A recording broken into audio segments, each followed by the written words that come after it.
Chapter 178. The two eunuchs could not stand the resentment in Li Yi's eyes. After announcing the rewards, they could not wait to leave the courtyard and gallop away on their horses. They did not receive any gifts as thanks this time, but they did not care about it anymore. They only hoped that they would not encounter such a difficult task in the future. In the beginning, Li Yi wanted to give the two eunuchs a small token of appreciation. After all, they had come all the way from the capital and were tired. It would not be too much of a heartache to give away 10 taels of gold. However, he did not expect that 10,000 taels of gold would become 1 tael of gold. If he gave more, he would have to pay for it. However, he did not know that the people who received rewards in the past only cared about the emperor's gift itself. They did not attach much importance to money. Since ancient times, he was probably the only one who had such an unconventional idea. The mountain of gold that he had been looking forward to for a long time had flown away. Li Yi was a little disappointed. It was true that those who did not study enough would suffer. Who knew that even the rewards here were so routine? 10,000 taels of gold was equivalent to 10,000 copper coins. It was extremely fake and empty. Why did they not just say, 10,000 copper coins in the beginning? Forget it. Since the emperor thought that his life was only worth 1 tael of gold and a few mu of land, what else could he say? It seemed that he could not expect a free lunch from the sky. A happy life had to be built with his own hands. When Lu Rui and the other two girls arrived at the door, the crowd outside had not dispersed yet. Looking through the gate, one could see a pile of neatly arranged cloth. According to the official who had just read the imperial edict, His Majesty the Emperor had awarded 100 mu of good farmland to Rui's husband. It should be known that good farmland was not like the land in the stockade village. Every year, it produced more grain. If the stockade village had so much good farmland, it would not have ended up in such a situation. Rui is back. Seeing Lu's sister Rui walking over, the crowd hurriedly made way for them. They looked at them with envy. The two lonely and helpless children in the past had now risen to the top, and no one could casually bully them. Rui is back. Go back quickly. Another official from the capital came to your house just now. They gave you a lot of good things this time. Everyone was talking at once, and their expressions were one of envy and awe. It was said that the emperor's grace was vast, but why did it always fall on the head of young Master Rui? It had only been a few days, but His Majesty had rewarded him with an official position and a piece of land. Rui's husband had obtained the emperor's favor. In the future, he would be a high-ranking official, and they might be able to benefit from it. Recalling how they had made things difficult for Sister Rui in the past, some of them were filled with regret. Back then, I was really blind. At first, when Lu Rui saw so many people at the door, she thought that something big had happened at home. She was a little anxious, but after hearing what they said, she was relieved. She said a few polite words to the crowd and hurried into the yard. Holding the things she bought at the foot of the mountain, Xiaofan also hurriedly ran to the courtyard. She was careless and tripped over the threshold. Fortunately, Lu Rui caught her in time. Standing in the yard, Li Yi looked at the pile of copper coins. The more he looked at it, the angrier he became. If he kept it, he would always think of this infuriating thing. If he threw it away, he couldn't bear to. Husband, this is. When Lu Rui walked into the yard, the first thing she saw was the silk cloth. She walked to Li Yi's side, and her pretty face was full of confusion. She knew that Li Yi was rewarded with the title of county lieutenant, and it seemed that it was because of an article he wrote. But why was it this time? She originally thought that maybe she could live a peaceful life, but since a decision a few months ago, her whole life had changed dramatically, and she couldn't adapt to it. I accidentally did something that benefited the people again. These are all rewards from His Majesty. Li Yi sighed and said, How can you say that you have benefited the people? Lu Rui smiled. She was already used to Li Yi's words. She asked doubtfully, Since it is a reward, why do you frown? That's too little. Li Yi's voice was heard. Lu Rui's pretty face froze. There was actually someone who thought that the reward from His Majesty was too little? If the current emperor knew what he was thinking, would he take back the reward he had been given? However, thinking of the last time when he was appointed as an official, it was not so strange for him to have such thoughts.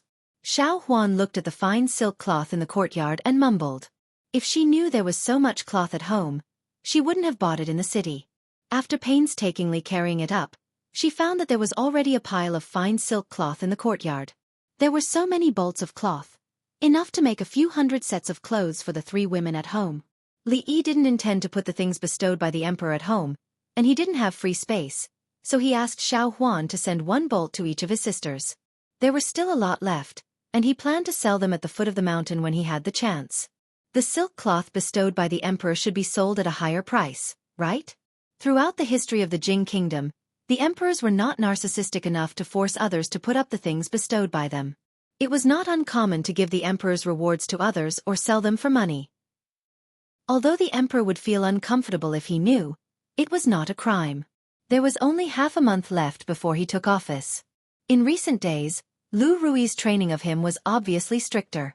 In addition to some basic skills, Li Yi would spend about 2 hours every day to learn a set of saber skills. The position of county lieutenant was still a little dangerous. It was better to improve his combat effectiveness. In case of an accident, he still needed some ability to protect himself. Fortunately, although the growth of true chi was slow, the speed at which he learned the moves was still very scary. With only a saber manual, Li Yi could imitate it after reading it once. Of course, it was just the appearance. In the eyes of Lu Rui, they were full of loopholes. Every time he saw it, he would mercilessly point it out for him.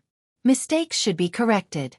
In terms of martial arts, Rui could not tolerate any sand in his eyes. Before, Li Yi still laughed at imperial physician Lu. This time, he finally understood his previous mood.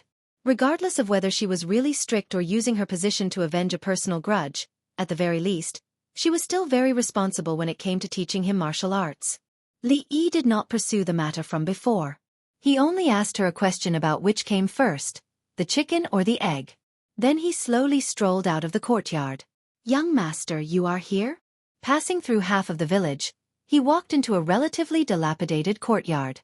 A white-haired old man was sitting in the courtyard, holding a carpenter's tools in his hand, and he was busy doing something. Hearing the sound, he turned around and saw Li Yi. The old man immediately put down the tools in his hand, stood up and said with a smile, "Uncle Han, how is the thing I asked you to make last time?" Li Yi put down the bag of rice and noodles in his hand and asked with a smile. Uncle Han was the carpenter who helped him make the rocking chair. In fact, with his age, he was far from being an old man in the future. But in this era, the average life expectancy of people was not long. After the age of 30, people could touch their beards and call themselves old man. Perhaps because he had suffered a lot in his life, Uncle Han was in his early 50s, but his hair was already gray, and he looked a lot older. "It has been ready for a long time. I was just waiting for you to pick it up." Uncle Han smiled and said kindly. Chapter 179. With Uncle Han's decades of carpentry skills, there were only a few details that needed to be improved on. Li Yi put down the rice and noodles, pointed out the few improvements, and walked out of the courtyard not long after. He wanted to leave some money as a reward, but Uncle Han insisted on not accepting it, so he could only give up.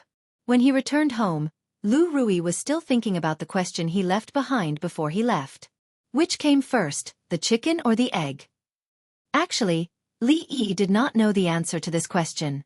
Even in the 21st century, this was a question that the scientific community debated endlessly. There were all kinds of theories circulating on the internet, but at least before Li Yi left, there was no conclusion as to whether it was correct or not. If one pondered over this question for a long time, it might become a question of philosophers and extend to the question of the origin of mankind or the universe. "I don't know." Li Yi answered honestly. "You don't know." Lu Rui clenched her teeth tightly. She actually did not know the answer to this question that she had racked her brains for. It seemed that there was a need to spar with him during the practice tomorrow to see how well he had mastered those moves. Seeing that she was on the verge of going berserk, the resentment that had accumulated over the past few days finally dissipated a little. However, when her expression returned to normal the next moment, Li Yi had an inexplicable feeling that something was wrong. "Oh yeah. Do you have any convenient hidden weapons?" He shook his head to the back of his head and asked her. Although he had been practicing his saber skills for the past few days, the few moves that he had learned could only be used to deal with ordinary people. If he encountered someone who knew a little bit of martial arts, it would not make a difference whether he had a weapon or not. Practicing martial arts was not something that could be done overnight. In order to increase his sense of security, he needed to find another way. No, Lu Rui said without thinking. Among all kinds of weapons, hidden weapons had always been looked down upon by the righteous people as an unorthodox method. In the martial world, those who had a little bit of fame would not use hidden weapons. Then, she added, even if you do, you won't be able to use it with your current skills. Li Yi knew that she was telling the truth. After all, one must have enough strength to throw a dart to hurt someone. Although he was slightly stronger than an ordinary person under Rui's hellish training, he was still far from that level. He rolled his eyes at Lu Rui and said, "That's why I'm asking if you have any convenient hidden weapons that can be used by ordinary people. For example, have you heard of pear blossom storm needles? When they are used, blood will be drawn. If there's poison on them, even a normal person can kill a martial artist." Never heard of it. Lu Rui shook his head and said, "There are a few sects in Jianghu that specialize in using concealed weapons, and they may have the concealed weapons you mentioned. As for coating the concealed weapons with poison, this is a taboo in Jianghu. Once the matter is exposed, you will be hunted by the entire Jianghu. On the path of martial arts, practicing diligently is the right path. Don't think about taking the crooked path all day long." In Jianghu, there were both good and evil sections. But no matter who was good or evil, they all despised this kind of despicable behavior of secretly hurting people. A martial artist with excellent martial arts was killed by an ordinary person with a poisonous concealed weapon. It was too unjust, and there was no dignity of a martial artist at all. Therefore, for this kind of thing, the two sects that had always been at odds with each other actually reached an agreement to resist it together. In Jianghu, martial artists who were famous for their concealed weapons were rare. Originally, he just wanted to ask her about concealed weapons. It would be best if he could get a suitable concealed weapon. In the end, not only did he not achieve his goal, but he was also taught a lesson by her for no reason. There was still half a month before he took office. Since he had nothing to do, Li Yi decided to take a look at his land. 10,000 gold was 10,000 copper coins, but there was no such trick on the land. He said it was 100 acres of fertile land, and it was really 100 acres. He didn't know if the low-ranking official who divided the land did it on purpose, but the land that was divided for Li Yi happened to be in the Li family village. But thinking about it, a low-ranking official shouldn't have this power, and the person who finally agreed on this matter should be County Magistrate Lu. As a matter of fact, since the day Li Yi escaped from the village, he hadn't been here again. Led by a low-ranking official, when he walked to the Li family village, a group of people stood neatly at the entrance of the village. As early as a few days ago, the Yamen had sent someone to inform them that His Majesty had given the land here to the county magistrate, which meant that in the future, they would no longer pay rent to the government, but would give it to the county magistrate. In the distance, they saw a person in the uniform of a bailiff leading a few people over.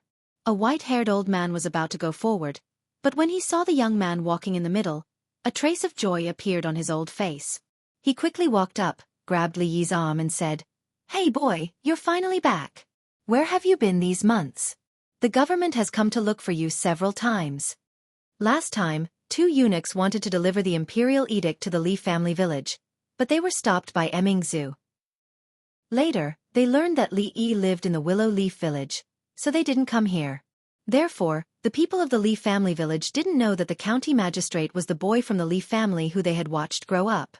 How can you talk to the county magistrate like that? Seeing that the head of the Li family village was so rude to the county magistrate, the low-ranking official reprimanded him with a cold face. "What?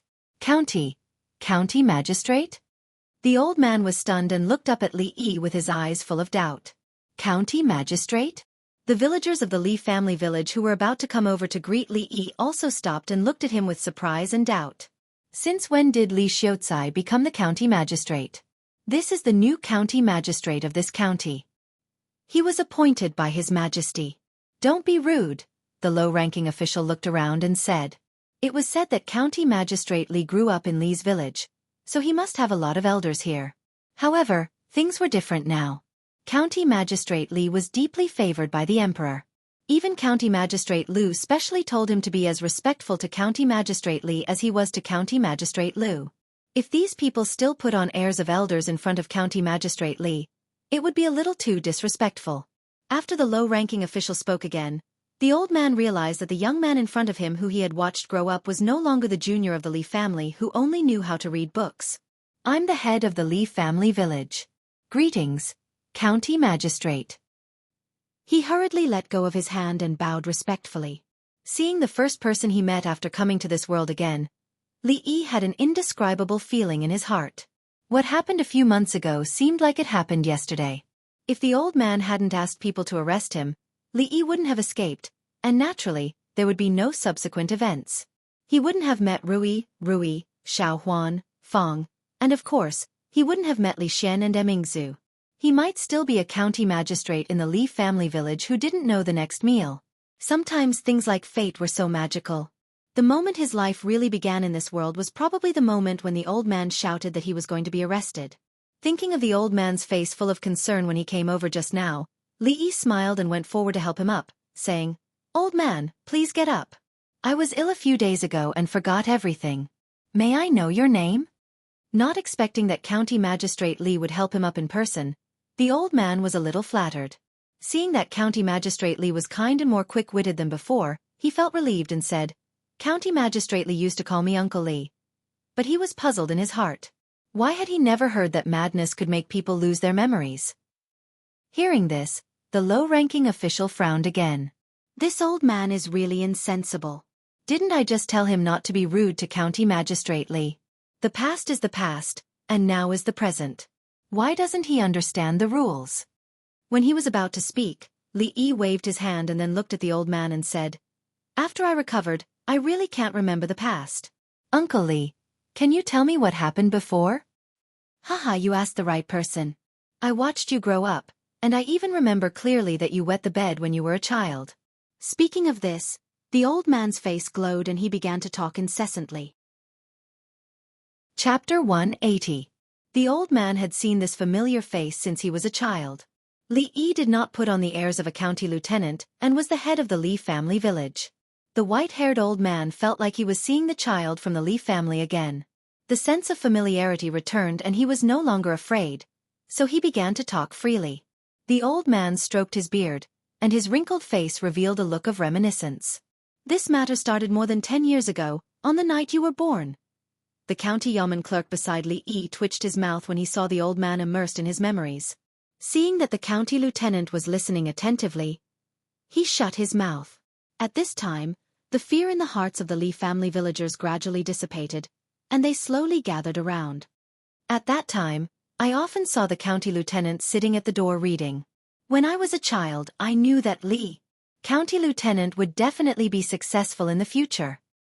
"County lieutenant, do you still remember when my son fought with you when he was a child and I beat him half to death?" The villagers did not know when it started, but their fear had disappeared, and they began to talk at once. However, they still addressed Li Yi as county lieutenant and were no longer as casual as before. From the messy information they revealed, Li Yi was able to sort out many things. The original owner of this body grew up in the Li family village. His mother passed away when he was young, and his father raised him alone until he was a teenager before he passed away due to illness. The father of the original owner of this body was the only county scholar in the village. He had repeatedly failed in the imperial examinations and seemed to be disheartened. He placed all his hopes on the next generation and taught Li Yi strictly from a young age. As a result, the young Li Yi was the only one of his age who could read and write. Later, Li Xiaofan passed away due to illness, and the few acres of land that he owned were taken care of by the villagers. Every household would take turns to help him out. This was also because Li Xiaofan was the only scholar in the village. Whenever a family needed to write a letter, he would write it for them. When a new wife gave birth to a child, she would ask him for help when it came time to name the child. She remembered his kindness and took good care of the child. Of course, the fact that the Li family's son was diligent in his studies was also a big part of the reason. At the age of 17, he was able to pass the elementary scholar examinations, which gave the Li family a lot of faith. If he was lucky enough to pass the imperial examinations in the future, he would be appointed as an official by the imperial court. When the villagers went out, they would be able to talk to others with their backs straight. However, this idea was completely shattered a few months ago. The child of the Li family, who was the hope of the entire village, had inexplicably gone mad.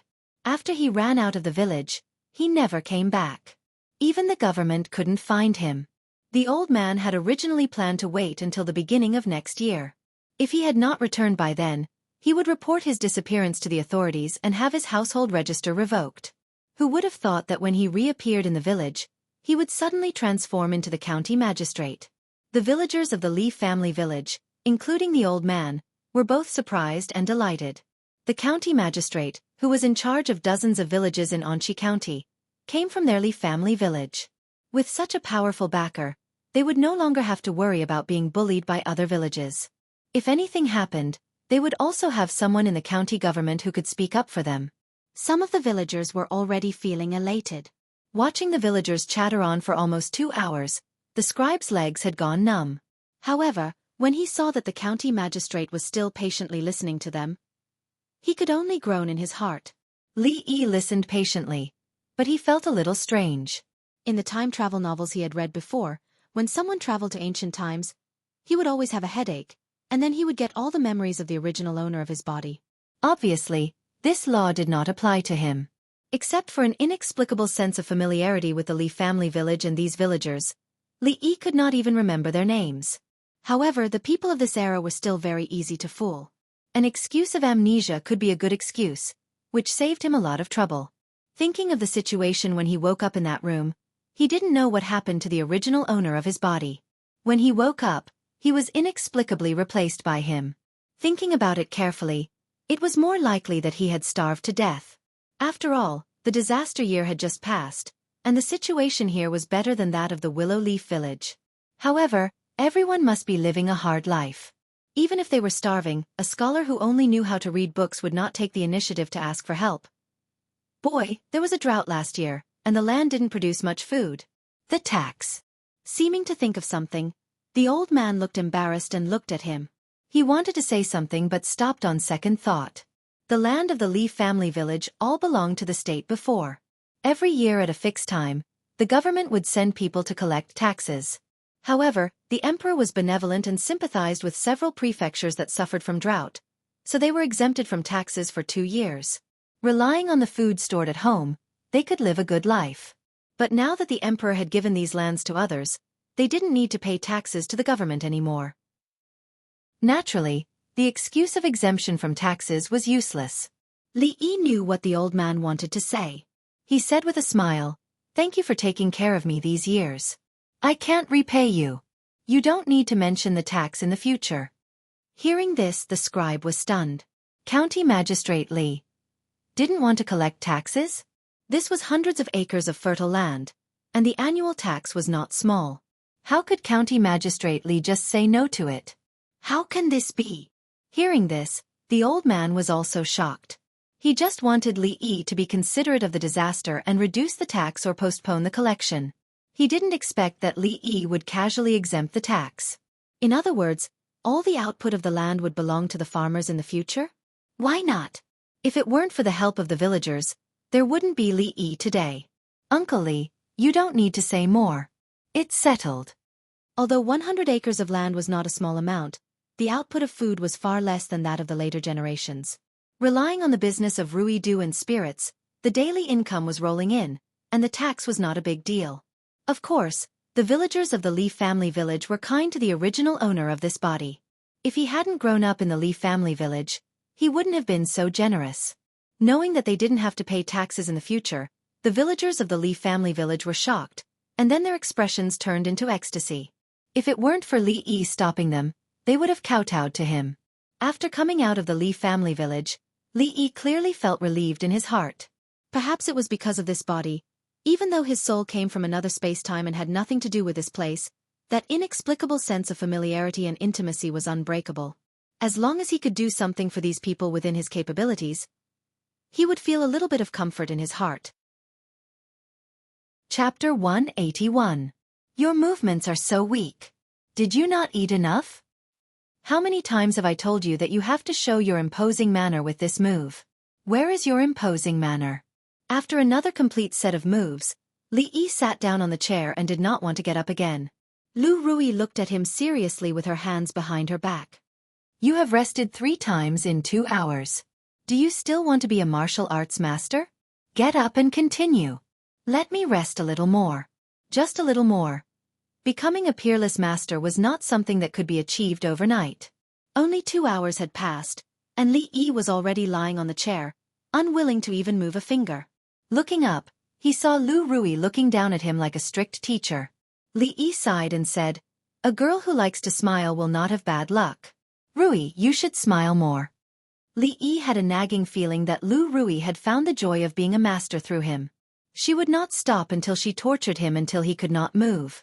Although the effects were surprisingly good, to the point that one day was equivalent to several days before, with his combat strength steadily increasing, the process was just too torturous. "It's fine if you don't want to practice. How about we have a spar and see how much you have improved these days?" Lu Rui looked down at him and said lightly, "I remember that I only told half of the story of the painted skin yesterday. How about we finish it now?" Sparring with her was just giving her a chance to beat him up. Li Yi was not that stupid, so he said it out of desperation. Lu Rui felt it was a pity that she could not spar with Li Yi. However, she was actually more interested in the ghost stories he told. Leaning against the willow tree by the wall, she said, "Go ahead." Xiaofan was watching from the side. When she heard that the son-in-law was going to tell the story of the painted skin, she immediately hid far away and did not dare to come over. Listening to the ghost stories from the son-in-law yesterday, she was so scared that she could not sleep all night. Now she did not dare to listen anymore. Yesterday, he had told Lu Rui the story of strange tales from a Chinese studio to prevent her from continuing to abuse him. Li Yi changed to a more comfortable position as the strange tales from a Chinese studio surfaced in his mind. After pondering for a moment, he slowly began speaking. When he entered the study, he found that the doors and windows were all closed. He tiptoed to the window and peeked through the crack. He was so scared that his hair stood on end. He saw a hideous evil ghost with a green face and teeth like saws. He was drawing on a piece of human skin on the bed with a colored pen. After drawing, he lifted the human skin and put it on his body like a piece of clothing. A gust of autumn wind blew, bringing with it a slight chill. Li Yi could not help but shiver. When he read the contents of the book, he would have a feeling that he was there, especially when he was describing the female ghost. In his mind, a vivid image had already appeared. The ferocious and terrifying evil ghost, with a green face and teeth like saws, laid on the bed with a piece of human skin, holding a colored pen and drawing on the human skin. Suddenly, he felt a chill run down his spine and hurriedly sat up. "Why did you stop?" Lu Rui was listening with interest. Seeing that he suddenly stopped talking, she asked, "I feel that if I want to become a martial arts master, I need to practice diligently. I can't slack off." Li Yi felt his body suddenly filled with strength. He looked up at her and said righteously, "You must be more careful when you carry out your duties. The position of the county lieutenant is different from other jobs. Although you don't need to do it yourself, it is still somewhat dangerous." In the courtyard, Lu Rui helped Li Yi straighten the collar of the county lieutenant uniform and reminded him in a low voice. Although County Magistrate Lu generously gave him a month's vacation, he had to go to work eventually. If he delayed it any longer, the higher-ups would inevitably blame him. After a long period of special training from Lu Rui, the present Li Yi no longer looked like a scholar. Although he was still far from being strong and powerful, the azure-colored official robes he wore made him look valiant. "Uncle Fong, I'll leave my husband to you in the future." After helping Li Yi straighten his clothes, she turned around and said to Fong. Fong was 1 generation older than Lu's sister Rui, but Li Yi got along with him more casually. One of them called him Fong, while the other called him Uncle Fong, which might sound strange to outsiders. "Don't worry, eldest Mississippi. As long as I'm here, no one can touch the son-in-law." Fong patted his chest and promised. If he didn't go to Rui Square to keep watch, he would usually be idle at home. Now that the son-in-law was going to the yamen and the manager of Rui Square was changed, he would continue to stay by Li Yi's side. In this regard, Fong was somewhat looking forward to it. He was very bored running back and forth between the stockade village and the shop every day. He had never been to the yamen, but he thought that the life there should be much more interesting than now. Lu Rui was very confident in Fong's skills. With him by her side, as long as they didn't encounter a real master, they should have no problem dealing with ordinary thieves or even those so-called heroes of the underworld. "I'm leaving." Li Yi waved at them and walked out of the courtyard. In the Anxi County Yamen, the spacious ceremonial door that only opened a few times a year opened. County Magistrate Lu, who hadn't been seen for a long time, walked out of the door under the escort of many yamen runners and officials. County Lieutenant Li, I've been looking forward to seeing you, County Magistrate Lu said with a smile to the young man in the county lieutenant uniform who was walking towards him after walking out of the ceremonial door. Behind County Magistrate Lu, two men in the same official uniform looked confused. They couldn't figure out County Magistrate Lu's attitude towards the newly appointed county lieutenant. During the year, the ceremonial door of the county yamen was usually closed. An exception would be made when a new official arrived or when an official of the same or higher rank came to visit. County Magistrate Lu's action showed that he attached enough importance to County Lieutenant Li. Lord Lu, I'm sorry to keep you waiting for me. Li Yi also cupped his hands and said. County Magistrate Lu just smiled and didn't continue this topic. He turned around and pointed at the two men, introducing them. County Lieutenant Li, please allow me to introduce you to County Lieutenant Li. This is County Magistrate Wang, and this is Secretary Zheng. We'll be colleagues from now on. County Magistrate Wang and County Magistrate Lu were about the same age. With a big belly, he looked like a middle-aged plump man. Secretary Zheng looked a little older and had a skinny figure. When he stood beside County Magistrate Wang, he would be easily overlooked. County Magistrate Wang. Secretary Zheng. It's my first time here. Please take care of me in the future. Li Yi cupped his hands and said politely. We're all colleagues. We should take care of each other.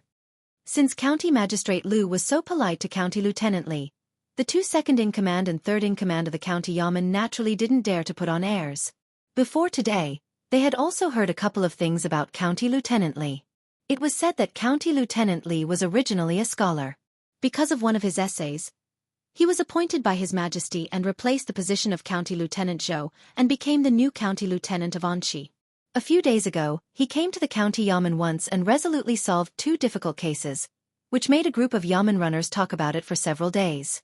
At that time, the two just felt that County Lieutenant Li had some ability. They originally thought that he was just a scholar who was occasionally favored by the emperor. But seeing County Magistrate Lu's attitude today, it seemed that there was something about County Lieutenant Li that they didn't know. Chapter 182. Today was the first day that County Magistrate Li took office, so County Magistrate Lu naturally introduced the important officials in the county government to him. Li Yi greeted County Magistrate Wang and Secretary Zhang politely, so that they could be considered acquaintances. As for the other low-ranking officials, they had to take the initiative to greet him. After a solemn introduction, County Magistrate Lu took Li Yi to the office and the inner house. The inner house was located in the back hall of the county government, which was divided into several separate courtyards for the officials' family members to live in. However, in the entire county government, only 4 people, including Li Yi, had this privilege. Before Li Yi came, County Magistrate Lu had already ordered people to clean it spotless.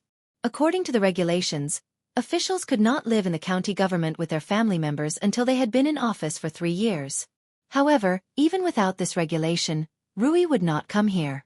Li Yi did not like the atmosphere in the county government, so he would rather go back to Rui Square than live here. 3 groups of yamen runners had already lined up neatly. The county magistrate was in charge of the public security of the county, and also the direct superior of these yamen runners.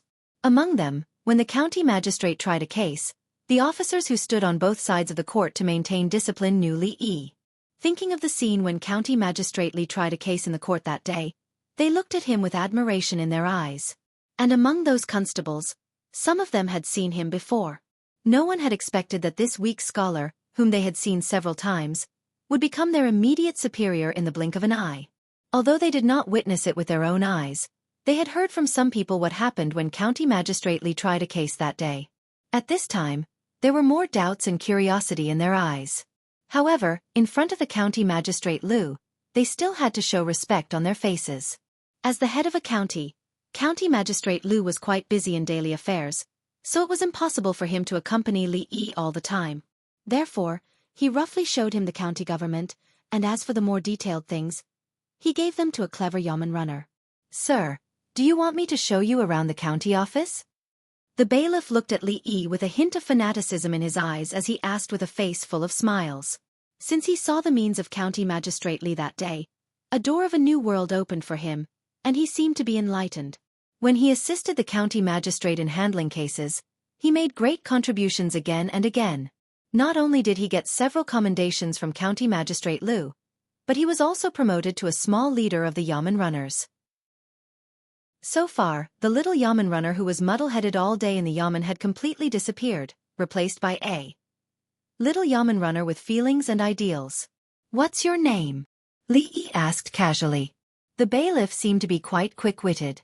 "Sir, this subordinate is Lu Yi," the bailiff hastily replied. "Lu Yi." Li Yi stared blankly for a moment.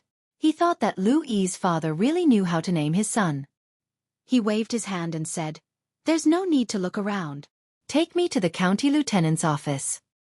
"Milord, please." Lu Yi responded and led Li Yi through the ceremonial door to the side of the corridor. On both sides of the ceremonial door, there were small rooms, which were the offices of the officials other than the county magistrate. Lu Yi led Li Yi into one of the duty rooms. After walking through the door, he saw a pretty woman sitting on the main seat. The woman raised her head to look at Li Yi, put down the teacup in her hand, and said, "I thought you wouldn't come. I'm just a commoner. How dare I defy the imperial edict?" Li Yi sat next to her, poured himself a cup of tea, and said indifferently, "If it weren't for the princess constable, he would still be sunbathing in the courtyard of Willow Leaf Village or Rui Square." He got angry when he saw her, but he couldn't do anything, so he felt a little depressed. Seeing this scene, Lu Yi sensibly retreated. When the immortals fought, the mortals suffered.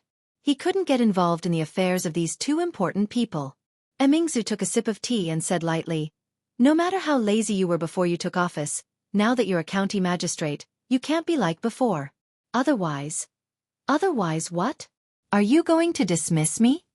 Li Yi turned to look at her and asked expectantly. "The position of county magistrate is very important. If you neglect your duties and cause public order to be unstable, and there are unjust and false cases, you'll be dismissed and investigated. If you're serious..." Emingzu looked at him and waved her hand in the air. "Damn it, do you have to go so far?" Li Yi's eyelid twitched, but thinking about it, what she said made sense. A county magistrate was responsible for public order, arresting bandits, and investigating cases. None of these were small matters. If you neglect your duties and cause public order to be unstable, bandits run amok, or randomly judge a case and cause someone to die unjustly, it wouldn't just be a case of neglecting your duties. Disregarding human life, just dismissing your duties might not be enough. The prison of Qing and government welcomes you.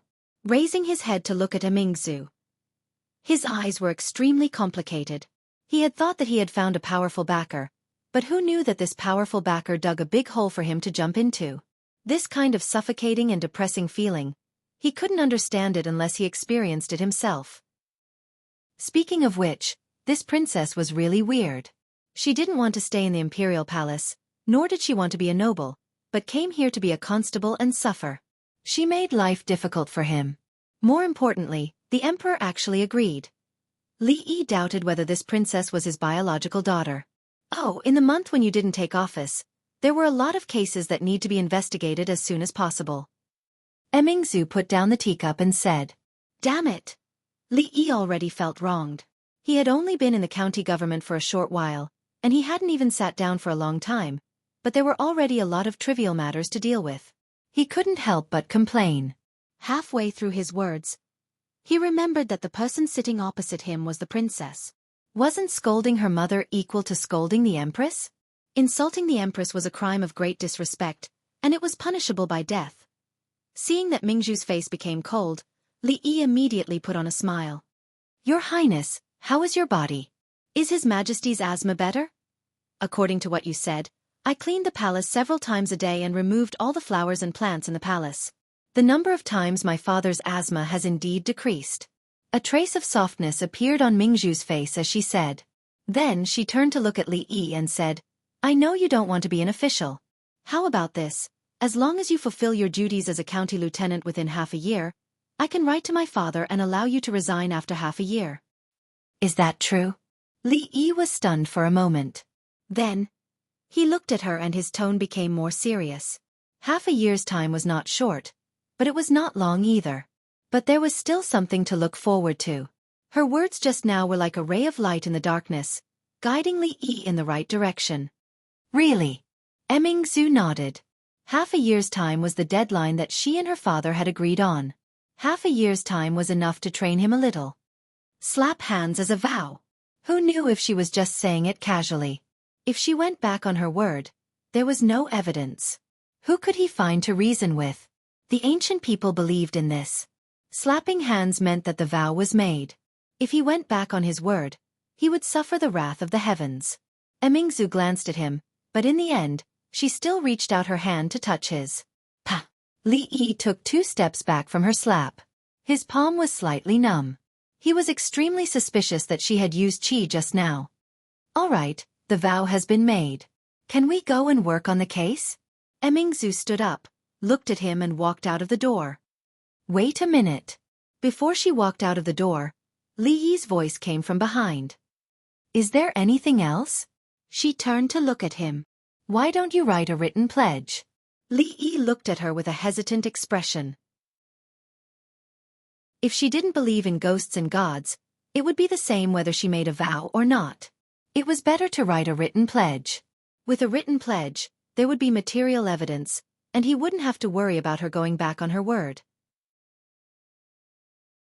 Chapter 183. Under Li Yi's strong request, Emingzu reluctantly wrote down the contract. The content of the contract was just like what she said just now. The contract would last for half a year.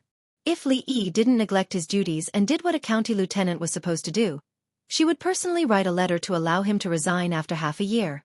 This condition was very lenient.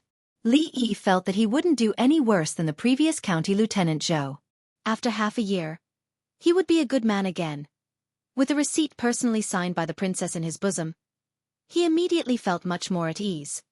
His dejection was swept away, and he was in high spirits. In an instant, the elegant scholar turned into a dignified and handsome county magistrate. Lu Rui's training over the past few days had been very effective. At the very least, when he was serious, he looked like a completely different person. Seeing the sudden change in him, Li Mingzhu's eyes flashed with a strange light, and then she found it a little funny. What made him change so much was not a reward, but actually allowing him to resign from his position. It was the first time that she saw such a strange official. Autumn was actually the season to collect land rent. However, the benevolent emperor exempted Qing and prefecture and the neighboring prefectures from taxes for 2 years. There was no need to collect taxes during Li Yi's term of office. As for arresting thieves and trying cases, it wasn't that complicated.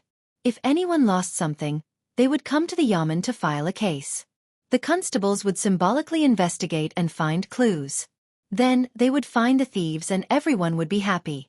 However, most cases couldn't be solved. After a long time they would be left unsolved. The rate of solving cases was actually very low. In this aspect, there was no difference from the future.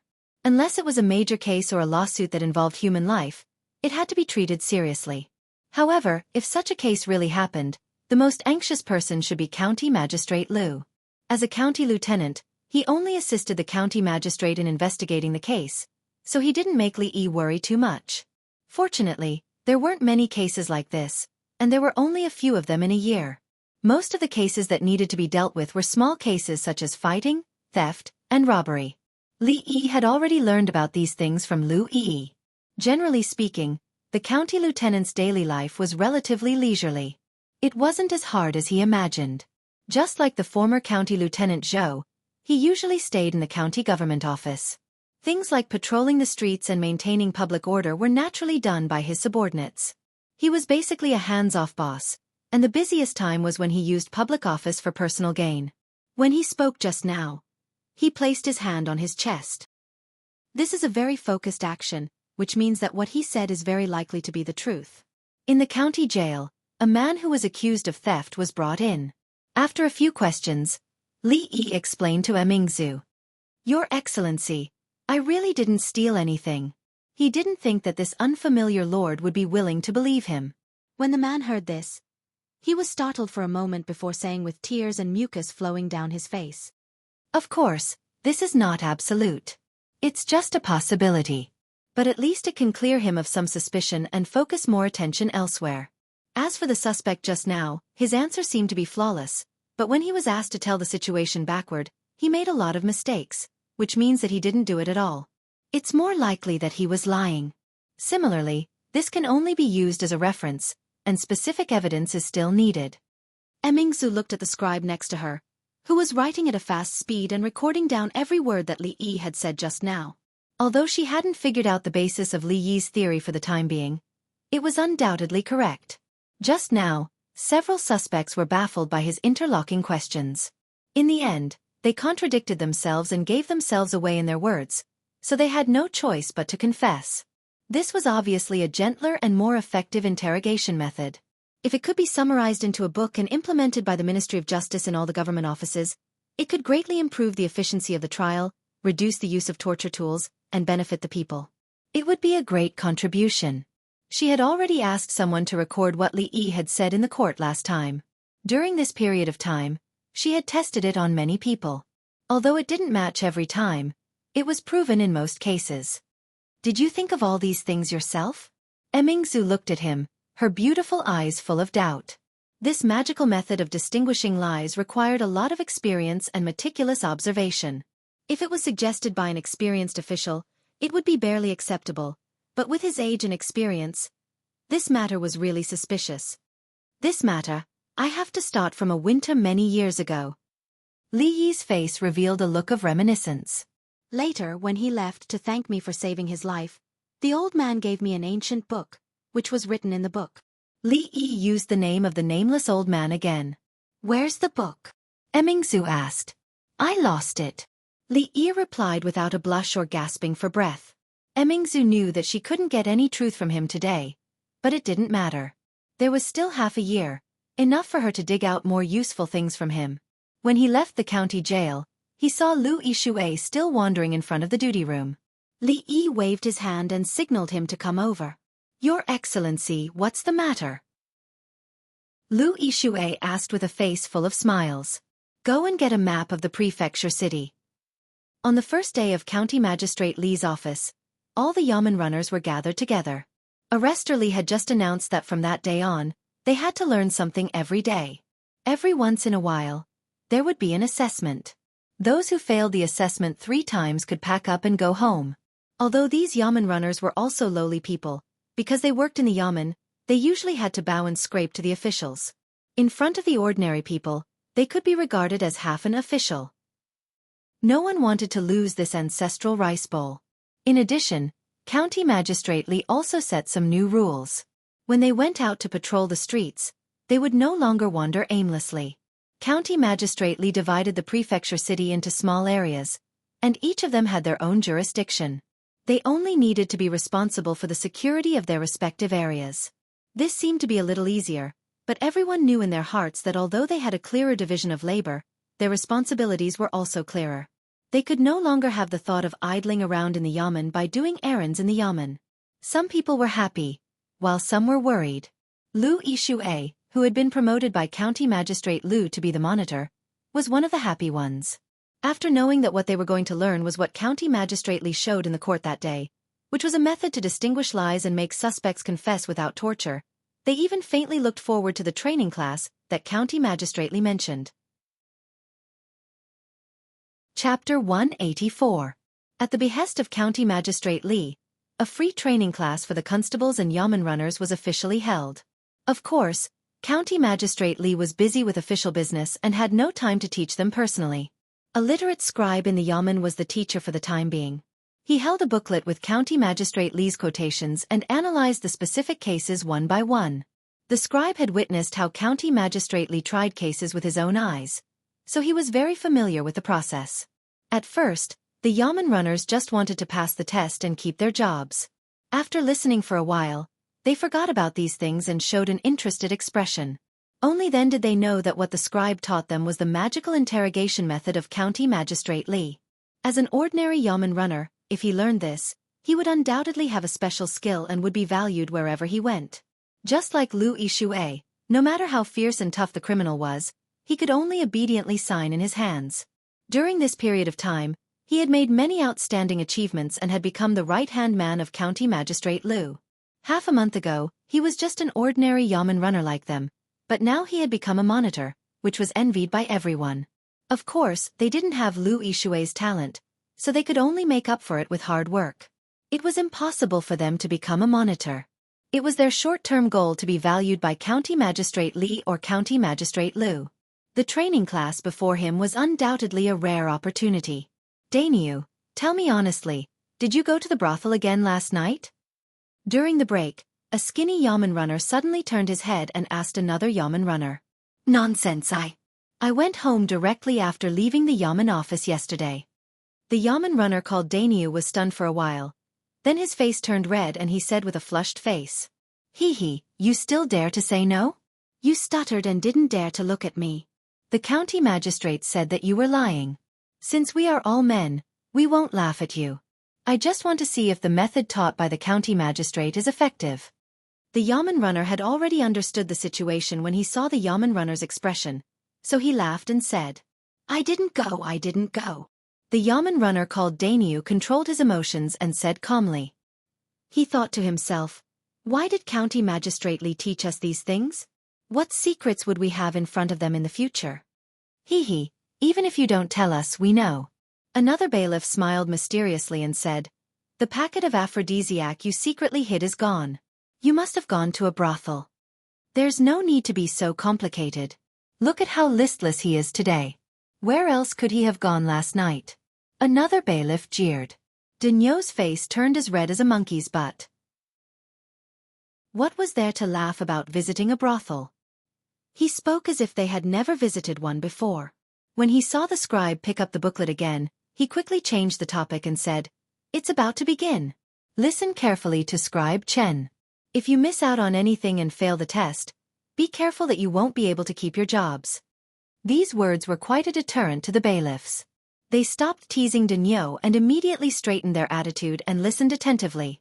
Li Yi was very satisfied with the yamen runner's humble and eager attitude. In the future, the employees of big or small companies would go through pre-job training before they officially started work. Although these bailiffs were old foxes in the yamen, they were good at doing odd jobs and running errands. As an honorable people's yamen runner, their professional knowledge was far from enough. He didn't want to know how County Magistrate Zhou managed his subordinates in the past. At least in his place, he still attached great importance to the training of his employees. The key was, the more capable and the higher their execution, the fewer things that needed to be handled by Li Yi personally. In order to be a stable boss in the office, Li Yi was not stingy at all. He copied all the FBI's methods of investigating cases and detecting lies. These books were already common in the future.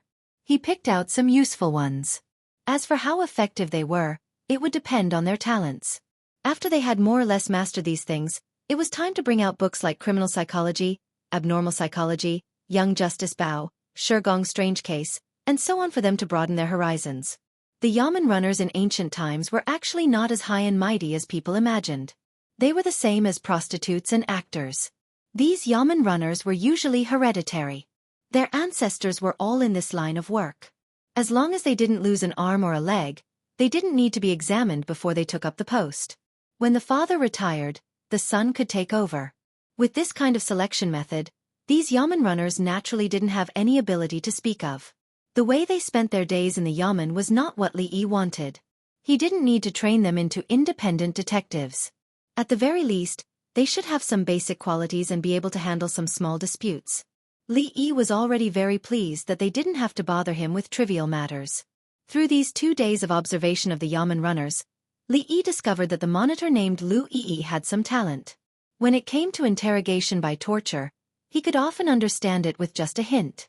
He could be trained to be his right-hand man or something. It should save him a lot of trouble in the future. After pondering for 2 days, he set these rules for these yamen runners. At the end of the day, he just wanted to be a lazy county officer. He divided the responsibilities bit by bit according to the small areas. In the future, there were area policemen, and now there were area detectives. If there was any small dispute in the area, they would first try to solve it themselves. If they couldn't solve it, there would be a small captain in every 5 areas. If the small captain couldn't solve it, they could report it to the chief captain Lu Yi to deal with it. If even Lu Yi couldn't do anything, then Li Yi or Emingzu could only do it personally. Although Emingzu knew that Li Yi did this to be lazy, it seemed to be reasonable after thinking about it carefully. She believed that Li Yi didn't do it on a whim. It would be better to observe for a period of time before making a decision. Now, Li Yi could barely understand County Magistrate Lu's mood. With such a princess as his subordinate, he couldn't beat or scold her, and he had to consider the opinion of his subordinate when he did things. Such an official was really aggrieving. After reading a few books in the duty room, he estimated that it was almost time to get off work. He planned to call Feng back. The moment he walked out of the door, he saw 2 yamen runners escorting a man in. Li Yi originally planned to leave directly. When he saw the appearance of the man, he was slightly stunned and walked over there. County officer. Seeing him coming, the 2 yamen runners hurriedly saluted. The man raised his head and saw the young man in official uniform walking over. He was also stunned for a moment, and then a trace of joy appeared on his face. Chapter 185. What's going on? Li Yi walked in front of the 2 bailiffs and pointed at the man. One of the runners was stunned for a moment, and then immediately said, "Your Excellency, this man hurt people maliciously. We caught him on the street and are about to take him to the county jail." Benefactor. At this time, the man also reacted. He looked at Li Yi and said with surprise. When the 2 runners saw this scene, they were immediately puzzled. Could it be that he knew the county lieutenant? It's just a small matter. Don't mention the word benefactor anymore. Li Yi waved his hand to the man, and then asked the 2 runners, "Tell me the details. What's going on?" The burly man in front of him was the man he met the last time on the street when he solved the silver theft case. That day, he was stolen by the middle-aged scholar, and the 2 of them were arguing endlessly over the ownership of the silver. In order to get away from Li Mingzhu, Li Yi made a bet with him on this matter and unintentionally helped him. At this moment, he still had an impression of him. The man was very filial to his mother, and didn't seem to be a criminal. It was not easy to stay in the county jail. Even if he was not tortured, it would be uncomfortable to stay there for a few days. If it was not a big deal, it would be okay to let him go. Seeing that the county magistrate was interested in the case, the yamen runner immediately told him everything he knew. Only then did Li Yi know that the reason why the man was arrested was that he had hurt a shop assistant in the medicine shop. It was said that the shop assistant was greedy for a small profit and sold moldy medicinal herbs to the man. The man's mother was seriously ill, and after drinking the medicine, she almost died. It was with great difficulty that she managed to keep her life. After learning the truth from the doctor, the man was immediately angry. He rushed into the medicine shop and beat the shop assistant half to death. 2 passing runners happened to see him and arrested him. Although the shop assistant was wrong, it did not cause any serious trouble. Instead, the man beat him half to death and deliberately hurt him, so he was taken back to the government on the spot. "What's your name?" Li Yi asked the man. "Sir, I am Wuxia." The burly man originally wanted to call him benefactor, but when he thought of what Li Yi had just said, he immediately changed the way he addressed him and imitated the 2 bailiffs. Li Yi turned his head to look at the 2 bailiffs and asked, "Is that fellow's injury serious?" One of the runners shook his head and said, "Even though his face is bruised and swollen, making him look terrifying, there's no danger to his life. He'll be fine after a few days of rest." Li Yi nodded his head and said, "Take him back to prison, and every day he will have to be fed 2 meals in prison." This Wuxia is worried about his mother, and his filial piety is commendable.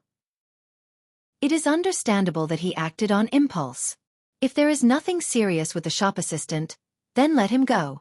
The 2 bailiffs were stunned for a moment, then they immediately nodded. "Yes, sir is right."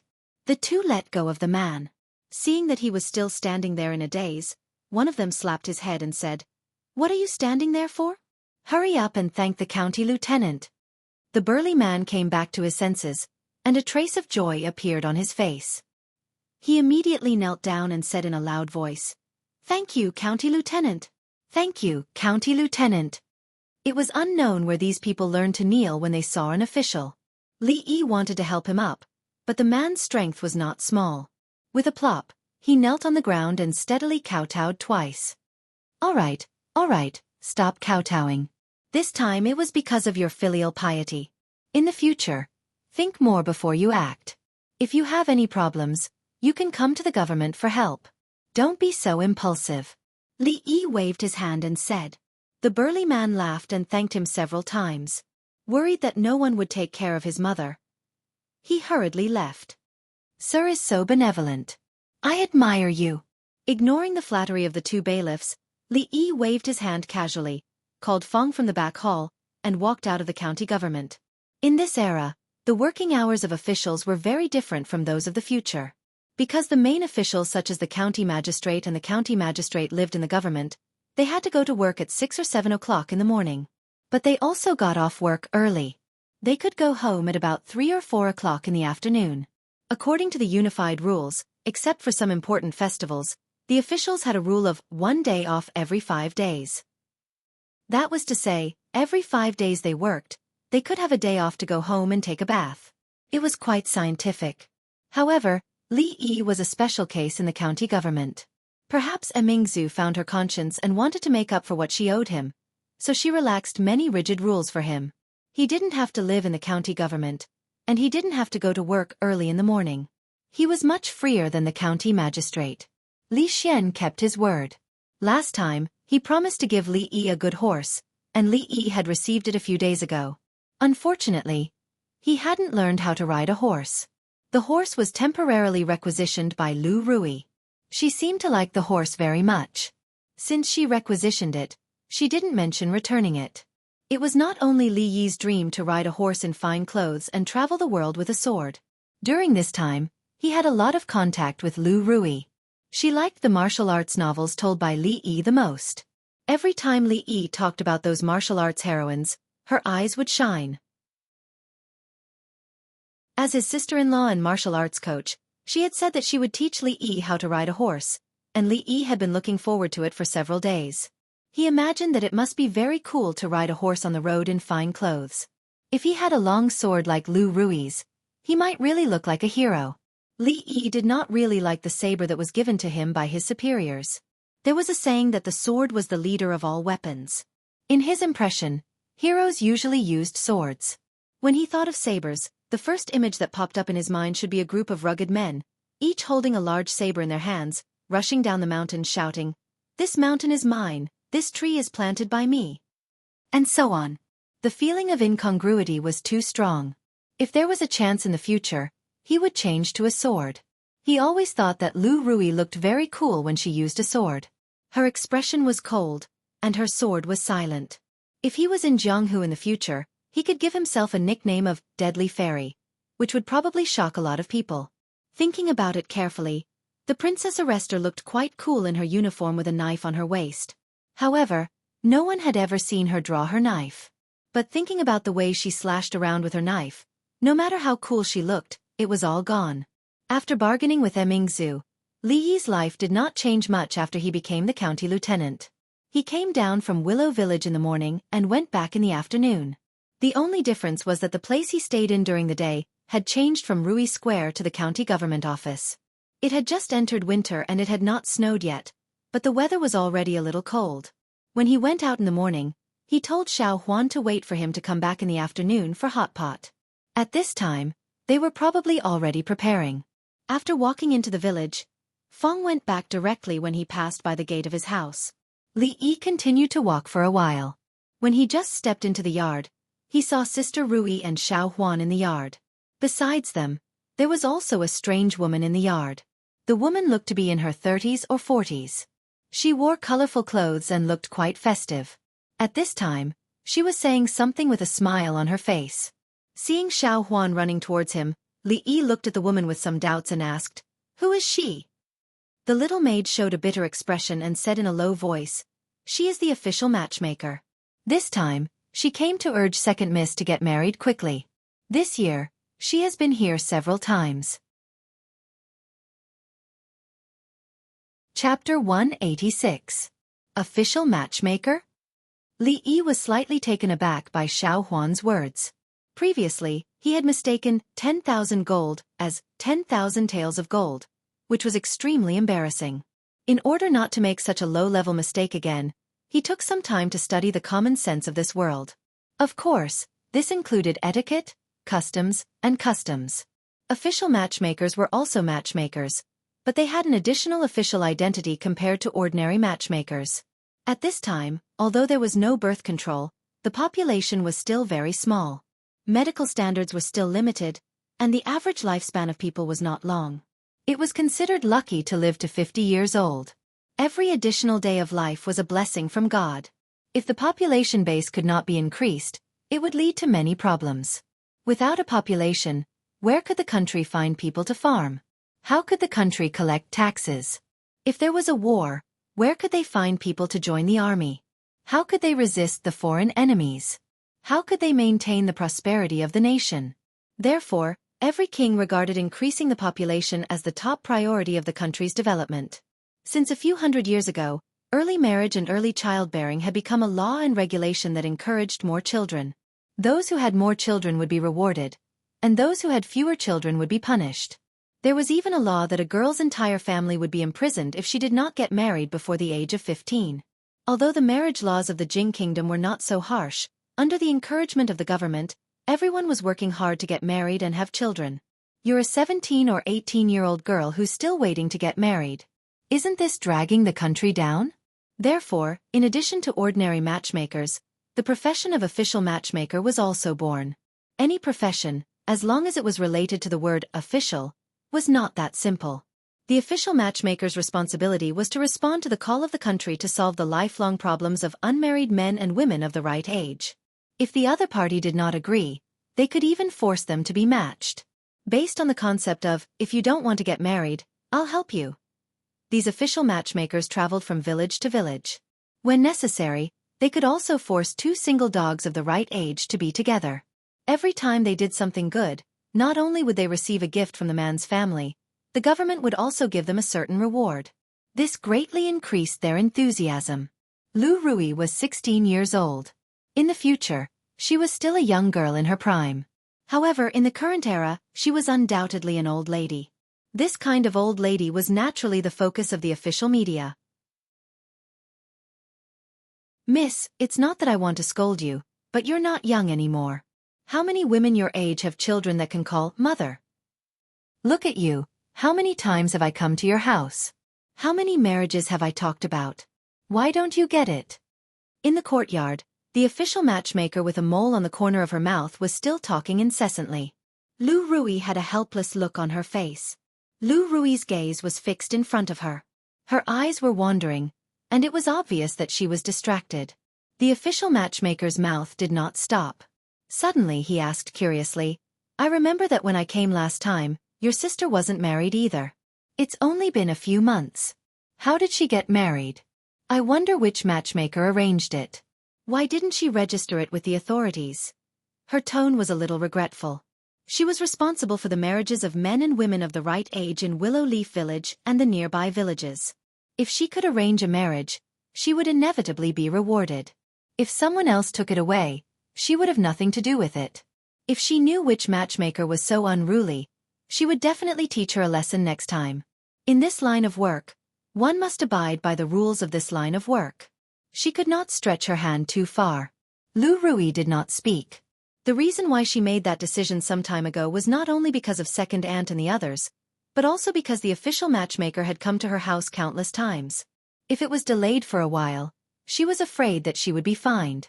At that time, they did not have any extra food at home. The official matchmaker looked at Lu Rui and said, Miss, I didn't mistreat you at all. Miss, you are so beautiful, and I can't bear to say bad things about a bad family. Last time, you were not satisfied with Blacksmith Wang's eldest son, so this time, I left the best for you. Although Master Su's son is a little silly, he has a cloth shop in the prefecture city. He has maids and servants, and a big house. He doesn't lack anything. If you marry him, you will be the mistress of the Su family. What do you think? If you agree, I'll immediately reply to Master Su's letter, and the marriage can be settled within these 2 days. If it drags on for too long, and Master Su agrees to someone else, then there's nothing we can do. There's a large group of people squeezing into the Su family's door. There was still no change in Lu Rui's expression, as if she did not hear the official matchmaker's words. Miss, I can't help you delay this marriage any longer. If you still don't agree, I'm afraid the higher-ups will send people to punish you soon. The official matchmaker tried to persuade her. Li Yi found it a little funny when he heard this. Maids, servants, and a big house. Tempting Fong with such conditions might work, but Mississippi Lu was someone who had seen the world now. Chapter 187. The official matchmaker was also a matchmaker. Although a matchmaker only relied on her mouth to turn white into black, she spent her days running around and building bridges. Naturally, she was more knowledgeable. She did not train her eyes for nothing. Even without personally touching the cloth in the servant girl's hands, she could tell that the material was not ordinary. In Qing and Prefectural City, this kind of cloth could only be found in the top-notch cloth shops. She felt very strange in her heart. What exactly had happened to these two sisters in the past few months? The last time she came, their family situation was still very difficult. Not long after, even the little servant girl was dressed in silk and satin. The price of the silver hairpin in her hair was probably more than her annual salary. In this way, even the servant girl in their family was treated like a young mistress. It was normal for them to look down on Master Su's family. However, seeing that it was almost the end of the year, she still needed to matchmake a few more couples to reach the required number. She raised her head to look at Lu Rui and said, "Miss, you can't ask for too much. Marriage is about matching families. We can't reach a higher level. If you still don't understand, the next time you come, it won't be me." The official matchmaker's words were vague, but Lu's sister Rui understood. The next time it wasn't her, it would be the officials. If it was a few months ago, even they would have a headache over such a matter. But now, this kind of threat had no effect. Lu Rui saw Li Yi walking over and greeted him. "Hubby, you're back." The official matchmaker also turned his head and saw the handsome young man walking over. Hearing Lu Rui's greeting, he immediately understood that this must be the woman's husband. Looking at the situation, he must be marrying into the family. This young man was handsome. It would be a pity if he married into the family. How much betrothal gift is the Su family willing to offer? Li Yi turned his head to look at the official matchmaker and asked with a smile. Hearing this, Lu Rui's expression changed. A dangerous light flashed in her eyes as she looked at Li Yi. "Husband." Lu Rui tugged at his sleeve and shook her head. She and Lu Rui had depended on each other since they were young and had a deep sisterly bond. To her, she naturally did not want Rui to marry someone she did not like. The official matchmaker was stunned. Judging from the scholar's attitude, there seemed to be room for negotiation. A hint of joy appeared on his face as he said, "You can rest assured. Master Su's family is rich. I believe the betrothal gifts will definitely satisfy you. If the Su family is willing to pay 10,000 gold taels as a betrothal gift, this matter is not impossible to discuss." Li Yi was still brooding over the previous matter. What? The official media couldn't believe his ears and repeated, 10,000 taels of gold. Seeing Li Yi nod his head, the official media was stunned on the spot, looking at him with a strange expression. 10,000 taels of gold? Did she know how much money that was? Even an emperor marrying a princess would not need so much as a betrothal gift, right? She had originally thought that such a small family would not be able to see much. Even if the betrothal gift was a bit too much, she could go back and discuss it with Master Su. It was not impossible. But 10,000 taels of gold. Even if the Su family sold themselves 10 times over, they would not be able to gather that much. Hearing Li Yi's words, Lu Rui's pretty face was also a bit stunned. She knew that he was probably just messing around, so she smiled and did not say anything else. Lu Rui glanced at him and the coldness on her face disappeared. "Haha, young master, please don't joke around. 10,000 taels of gold. Who in the entire Qing and prefecture would be able to take out such an expensive betrothal gift?" The official agent's mouth twitched as he spoke with a fake smile. 10,000 taels of gold was a huge sum of money to anyone. Perhaps there were many people in the Qing and prefecture who could take out this much money, but only a fool would use 10,000 taels of gold as a betrothal gift. "Then I can only apologize," Li Yi said regretfully. "I hope this official matchmaker can make things convenient for me. You don't have to worry about my wife's sister's marriage in the future." Although his sister-in-law's temper was not very good, she was beautiful and skilled in martial arts. If she could not be sold for a good price, wouldn't it be a great loss? "I'm afraid that won't do. Scholar, you are taking things for granted." The official matchmaker sneered, thinking that this young scholar looked arrogant. Women of the right age had to marry. This was a rule since ancient times. She was only an official matchmaker and did not have such great power. She said in a strange tone, "Men and women should get married when they are of age. This lady is not young anymore. It is the right thing to do to get married as soon as possible. Otherwise, it will not be good when the higher-ups punish you. How dare you speak to the county lieutenant like this?" Old Feng took the piece of cloth from Xiaofan and was about to leave when he heard the strange voice of the official media. His brows involuntarily sank as he strode over and said. He had been with Li Yi for the past 2 days and stayed in the yamen. Most of the people he came into contact with were the yamen runners, and he had learned some things from them. Although this was not the yamen, this woman dared to laugh at the son-in-law. If the yamen runners were here, they would not let it go so easily. The official matchmaker was still sneering in her heart when she was suddenly startled by a big man who walked over and scolded her. When she came to her senses and was about to scold him, she suddenly remembered that he had just said, "County Lieutenant." She was shocked again. She had long heard that the previous County Lieutenant Zhou had been removed from office and a new County Lieutenant had come to the yamen, but she had never seen him before. Could it be this young man in front of her? Although she still had some doubts in her heart, she thought that no one would dare to fake this kind of thing. She looked at Li Yi with a slightly respectful expression and asked, You are the County Lieutenant?" Li Yi took out the County Lieutenant's waist token and waved it in front of her. "Ah, it's all my fault for offending you just now. Please forgive me, Your Excellency." Seeing the waist token, the official matchmaker had no doubts in her heart and immediately said with a panicked expression. Before Li Yi spoke, she said again, "Don't worry, Your Excellency. This girl's marriage will be decided by herself. There will be no official matchmaker in the future, and the higher-ups will not send anyone to urge her." Thinking of what she had just said to the county lieutenant, the official matchmaker wanted to slap herself a few times. At this moment, she hurriedly said to make up for it. Although she did not have such power as an official matchmaker, as long as she revealed a little of the county lieutenant's intention, those people would definitely not dare to make things difficult for the county lieutenant's family. At this moment, Li Yi felt that it was not bad to have the identity of a county lieutenant. At least it would make many things more convenient. He waved his hand to the official matchmaker and said, "You just said that after getting married, where should we go to register?" "Don't worry, Your Excellency. After going back, I will take care of this matter properly," the official matchmaker said very sensibly. Who would have thought that this sister would be so lucky to have a relationship with the county lieutenant? If she had known earlier, she would not have dared to put on such an attitude just now. After being reminded by the official matchmaker just now, Li Yi realized that marriage also needed to be registered in this era. After thinking about it carefully, he realized that he and Rui had actually been in a legal couple for so long. Lu Rui's gaze froze when she saw him calmly talking to the official matchmaker about this matter, and the expression on her pretty face became slightly absent-minded. After registering with the government, they would be a real couple. Registering with the government required the birth date and horoscope. Li Yi converted it according to his birthday in his previous life.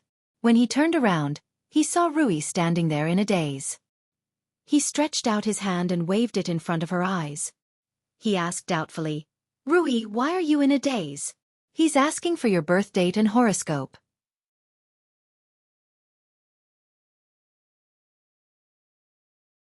"Little brat, how long has it been, and your mouth has become so picky?" Feng frowned and kicked the brat's butt. He picked up the chopsticks and scooped a mouthful of bloody mutton from the pot, chewed it a few times, and vomited it without swallowing it. Later, he realized that there might be some tricks in this thing that he hadn't figured out, and he couldn't bring himself to do it, so he sent his wife to ask Xiaofan. Before he left, he brought back some of Li Yi's homemade hot pot base. Since then, Feng's internal heat hadn't gotten better, and he always had the smell of mutton on him. Every day, he followed Li Yi back and forth between the prefectural city and the stockade village, and Li Yi usually kept a sufficient distance from him. Today, when they were eating hot pot, Lu Rui didn't fight with him, which was rare.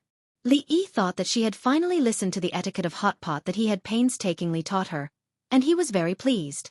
In the days when he first came to this world, the biggest problem he faced was how to fill his stomach. It wasn't enough to fill his stomach, and he also needed to solve the problem of feeding his family. At that time, what Li Yi hoped for was just to eat a few more grains of rice in the porridge he ate every day, and to have more oil and vegetables in his plain noodles, and he would be satisfied. When he first came to this world, He had an inexplicable repulsion and fear towards this world. He wanted to live a comfortable life without starving, and it wasn't in vain that God had given him a second chance in life. Although there was a small problem with the initial setting, such as the location and the era, and the poor family situation, fortunately, the gender didn't change. These days, although there were many twists and turns, everything was still smooth. Later, the problem of feeding his family was solved, and he had to solve more people's problems. Fong, as well as those who didn't mistreat Lu's sister Rui all these years, had bigger and bigger businesses, and got to know more and more people, including little princes, princesses, and even the emperor. Inexplicably, he climbed to the position of county lieutenant, and countless people had to salute him respectfully and call him county lieutenant. This was too different from Li Yi's original ideal. It should be known that he just wanted to make some money to live in retirement here. However, ideals would change with time. If he stayed in Willow Leaf Village like this for the rest of his life, he would probably die of boredom soon. Even if he wanted to live in retirement, he had to change a place. After a period of time when he had enough money, he would buy a house in the prefectural city and bring Rui and the others there. It was not only troublesome but also tiring to run back and forth between the prefectural city and the village every day. After dinner, there was still a long time before it got dark. Li Yi walked around the yard for a while to digest the food, and he thought about how he should be lazy tomorrow. He sat in the county government office and drank tea all day, and he went to the latrine a lot. He was so bored that he was going to be moldy. A graceful figure walked past him, bringing with it a faint fragrance. Without looking up, Li Yi knew that it should be Lu Rui who had just taken a bath after dinner. It was her favorite perfume. "Follow me," Mississippi Lu said lightly and walked out of the door. Seeing that she went to the newly built stable to get the horse, Li Yi was stunned for a moment, and then he immediately showed a trace of joy on his face. Was she finally going to teach him how to ride a horse? Li Yi had been thinking about this for a long time. In just a moment, he came to himself and hurriedly chased after her. In this life, including his previous life, he had only ridden a horse twice. No, it should not be said to be riding. The first time was when Fong grabbed him to lie on the horse, and he fainted because of the bumpy ride. The second time was when he was still pressed on the horse by him, and it was still bumpy all the way. After getting off the horse, he held the willow tree by the moat and vomited for a long time. At that time, he secretly swore in his heart that he must learn how to ride a horse if he had a chance in the future. Although he might not be able to ride a horse in fine clothes and travel to the ends of the world with a sword, at least he would not be embarrassed when he encountered such a thing in the future. The horse that Li Xian gave him was indeed a good horse. It had a wide forehead, big and bright eyes, bright and full of expression, big and straight hooves, and no messy hair on its body. Li Yi had seen in a book about horses that a horse that looked like this could be regarded as a hero among horses. Of course, the most intuitive way to distinguish it was that after Lu Rui commandeered the horse, she did not intend to return it to him. After passing through the stockade village and walking for a while, he could see a flat grassland. When Li Yi walked over, Mississippi Lu was waiting for him there with the horse. Chapter 189. When Li Xian ordered the servants of the prince's mansion to send the horse over, the saddle and other supporting facilities were very complete. Try to get on the horse first. Seeing Li Yi walking over, Lu Rui handed the reins in her hands to him. Li Yi took the reins from her hands and looked a little dazed. Just like that. He had read those books about riding. Before getting on the horse, shouldn't one first familiarize himself with the horse and then try to get on it so that the horse wouldn't be scared and put himself in unnecessary danger? Forcing himself on the horse. It didn't seem right. If the horse went crazy after he got on it, it would be a tragedy. Li Yi didn't think that he could subdue a crazy horse with his current strength. This horse is docile, it won't be dangerous. Lu Rui seemed to see through his thoughts and said calmly. Being looked down upon by Mississippi Lu, as a man of course, he couldn't show his timidity. Li Yi grabbed the reins and the mane at the root of the horse's neck. He stepped on the pedal and with a little force, he flipped himself over. He was no longer a weak scholar now. This set of movements was smooth and elegant. However, before he could sit firmly on the horse's back, the horse let out a long neigh and jumped high with its front hooves. Li Yi lost his balance and fell backward. Fortunately, he had some skills now. He held the reins firmly and clamped his legs tightly on the horse's abdomen. The falling momentum slowed down and his body stabilized again. He thought that this posture must be very cool. It would be great if someone could take a picture from afar so that such a cool posture could be preserved forever. While he was thinking, a white shadow soared into the sky and landed steadily on the horse's back behind him. Lu Rui slapped the horse's abdomen. The horse let out another long neigh and actually quieted down. Seeing that the fellow under him had finally calmed down, Li Yi heaved a sigh of relief in his heart, but his face was a little dark. This horse actually knew how to bully the weak and fear the strong. If he were to ride on it, it would want to throw him off its back. If it were Lu Rui, he would be as obedient as a grandchild and would not move at all.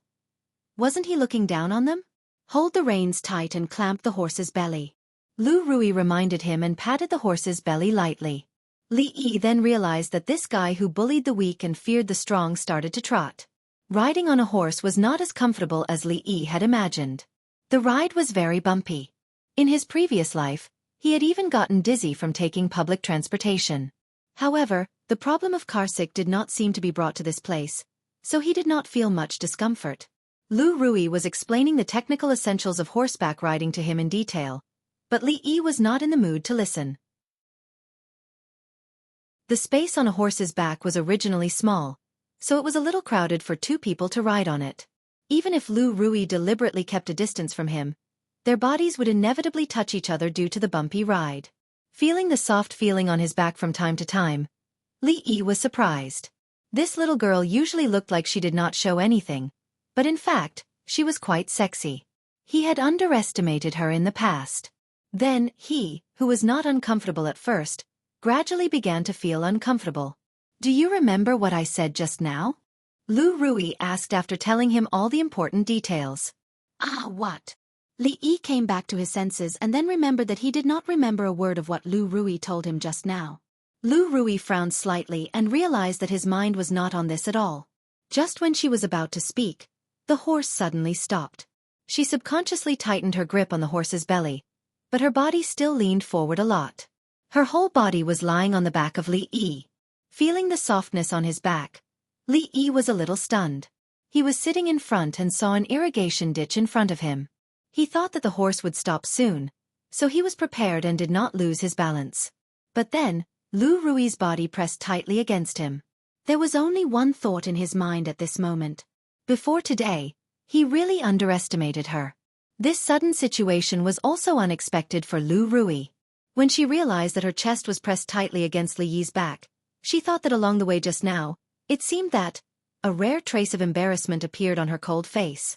The next moment, she jumped off the horse's back. When the feeling on his back disappeared, Li Yi felt a sense of loss. He pulled the reins, and the horse suddenly turned around. When Li Yi looked up, he could only see a white shadow floating into the distance. "Where are you going?" he shouted. The shadow paused for a moment, then disappeared even faster. "Wait a minute. Come back. At least tell me how to get off the horse." After a while, when the white shadow completely disappeared from his sight, Li Yi stared blankly in that direction and murmured, "It's still separated by clothes, it can't be." He sighed and took one of his feet out of the stirrup. Just when he was about to jump off the horse suddenly jogged forward. Li Yi almost fell off the horse. He quickly retracted his feet and clamped his legs tightly on the horse's belly. He could not help but curse in his heart. "This bastard, he's here again." From afar, he saw a group of naughty children rolling on the other side of the grass. Li Yi shouted loudly, "Lu Xiaohu, go and get your sister Rui to come over." It was Lu Xiaohu's first time seeing a teacher riding a horse. After a moment of shock, he nodded his head and ran in the direction of the village. When Lu Xiaohu called for help, Li Yi was still lying on the back of the horse that was running around. Lu Rui was stunned at first, then she jumped over the horse's back and easily grabbed Li Yi's shoulder, bringing him down from the horse. At the same time, she held the horse's reins with her other hand. The horse still wanted to run around, but it could not break free from the reins in her hand. After Lu Rui glanced at it, the horse that was running around immediately calmed down. Since ancient times, it had always been the hero saving the beauty. Today, the beauty saving the hero. Li Yi looked at the horse that had calmed down in Lu Rui's hands. He had some doubts in his heart. Did this guy have intermittent mental illness? Did he go crazy as long as he was alone on the horse? He no longer wanted to ride a horse. He heard that horse meat tasted pretty good. He wondered how it would taste in hot pot. Would it taste better than mutton? If there was a chance, he must try it. His first attempt at learning how to ride a horse ended in failure. Lu Rui's beautiful eyes were filled with doubt. Just now, Rui said that she would teach Li Yi how to ride a horse, but now there was no trace of her. However, she had always been like this since she was young. She did not have the patience to do things. Next time, it would be better for her to teach him personally. After tying the horse back into the stable, Li Yi saw Xiaofan walking over with a bundle of straw. He called out to her, "Son-in-law, what's the matter?" The servant girl looked up at him. "Put the straw back first." "Why?" The servant girl blinked her big eyes and looked at him. "Right now is the time to feed the horse. Let's starve it for 3 days first." A trace of anger appeared on Li Yi's face as he said through gritted teeth.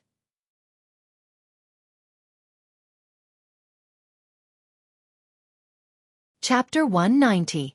Xiaofan had always been obedient to Li Yi's words. Although she was still puzzled as to why the son-in-law wanted to starve the horse for 3 days, she knew that the son-in-law was right, so she put the horse straw back. Lu Rui walked in from outside and watched as the servant girl walked back with the straw in her arms. She asked, "Xiaofan, has the horse been fed?" The son-in-law said to starve it for 3 days. The servant girl shook her head and said, "Give me the straw. You can go back to your work." Lu Rui took the straw from her hands and walked towards the stable. The servant girl responded. She looked at Lu Rui's back as she left. The son-in-law didn't allow her to feed the horse, but second miss insisted on feeding it.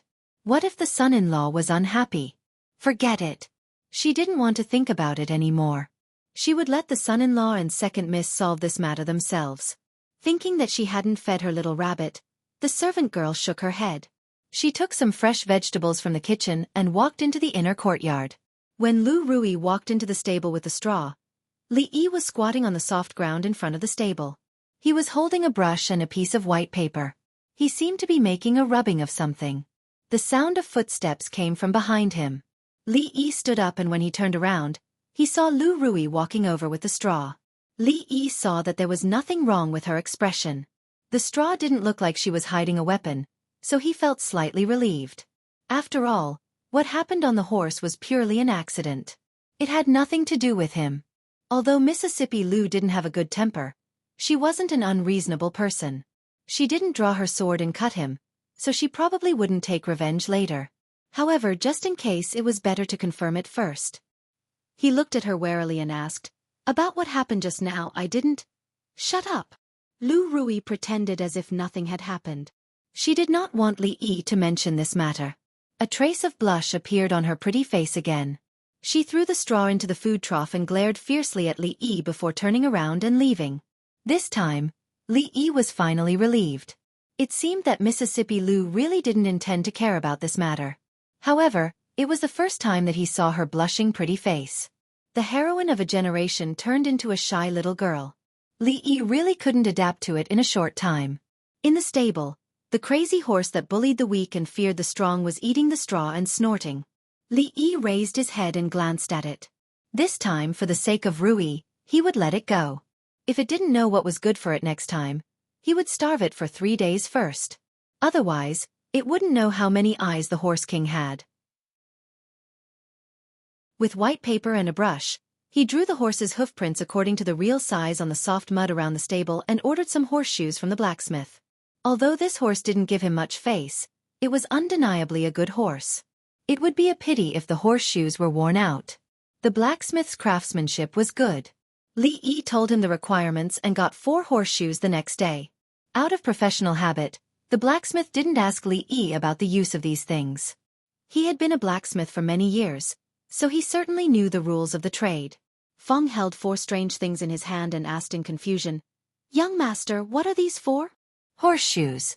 "What's this thing?" The doubts on Feng's face were deeper. "What is horseshoes?" Listening to the name, this thing seems to have something to do with horses. However, Feng has the experience of raising horses and is no stranger to things related to horses, but he has never heard of horseshoes. It's the shoes for horses to wear. There are no horseshoes in this world, so it's no wonder that Feng has no knowledge. Li Yi explained to him. "What? Fong stopped suddenly and couldn't believe his ears. He looked at Li Yi and asked, "Horses need to wear shoes?" After living for decades, I only know that people need to wear shoes, but I have never heard of horses wearing shoes. Isn't this a joke? We both run on the ground. You need to wear shoes. Why don't horses need them? Li Yi looked at him and asked. Fong wanted to scold, "Nonsense," but he held it back before he could say it. Walking barefoot without shoes will grind your feet. Stepping on stones will hurt you. Horses don't know pain, so why wear shoes? Fong said confidently. He suspected that the young master was bewitched today. He suddenly wanted to put shoes on horses, and would he have the idea of beating cows and sheep in a few days? You also know how to grind your feet. Horses run much more than you do. After a long time, the horse's hooves will be worn out, and the horse will be useless. Fong was stunned for a moment and said, "Young master, that's unnecessary. That horse only runs back and forth between the prefectural city and the stockade every day. It's only a few miles, and the worn-out hooves will grow back.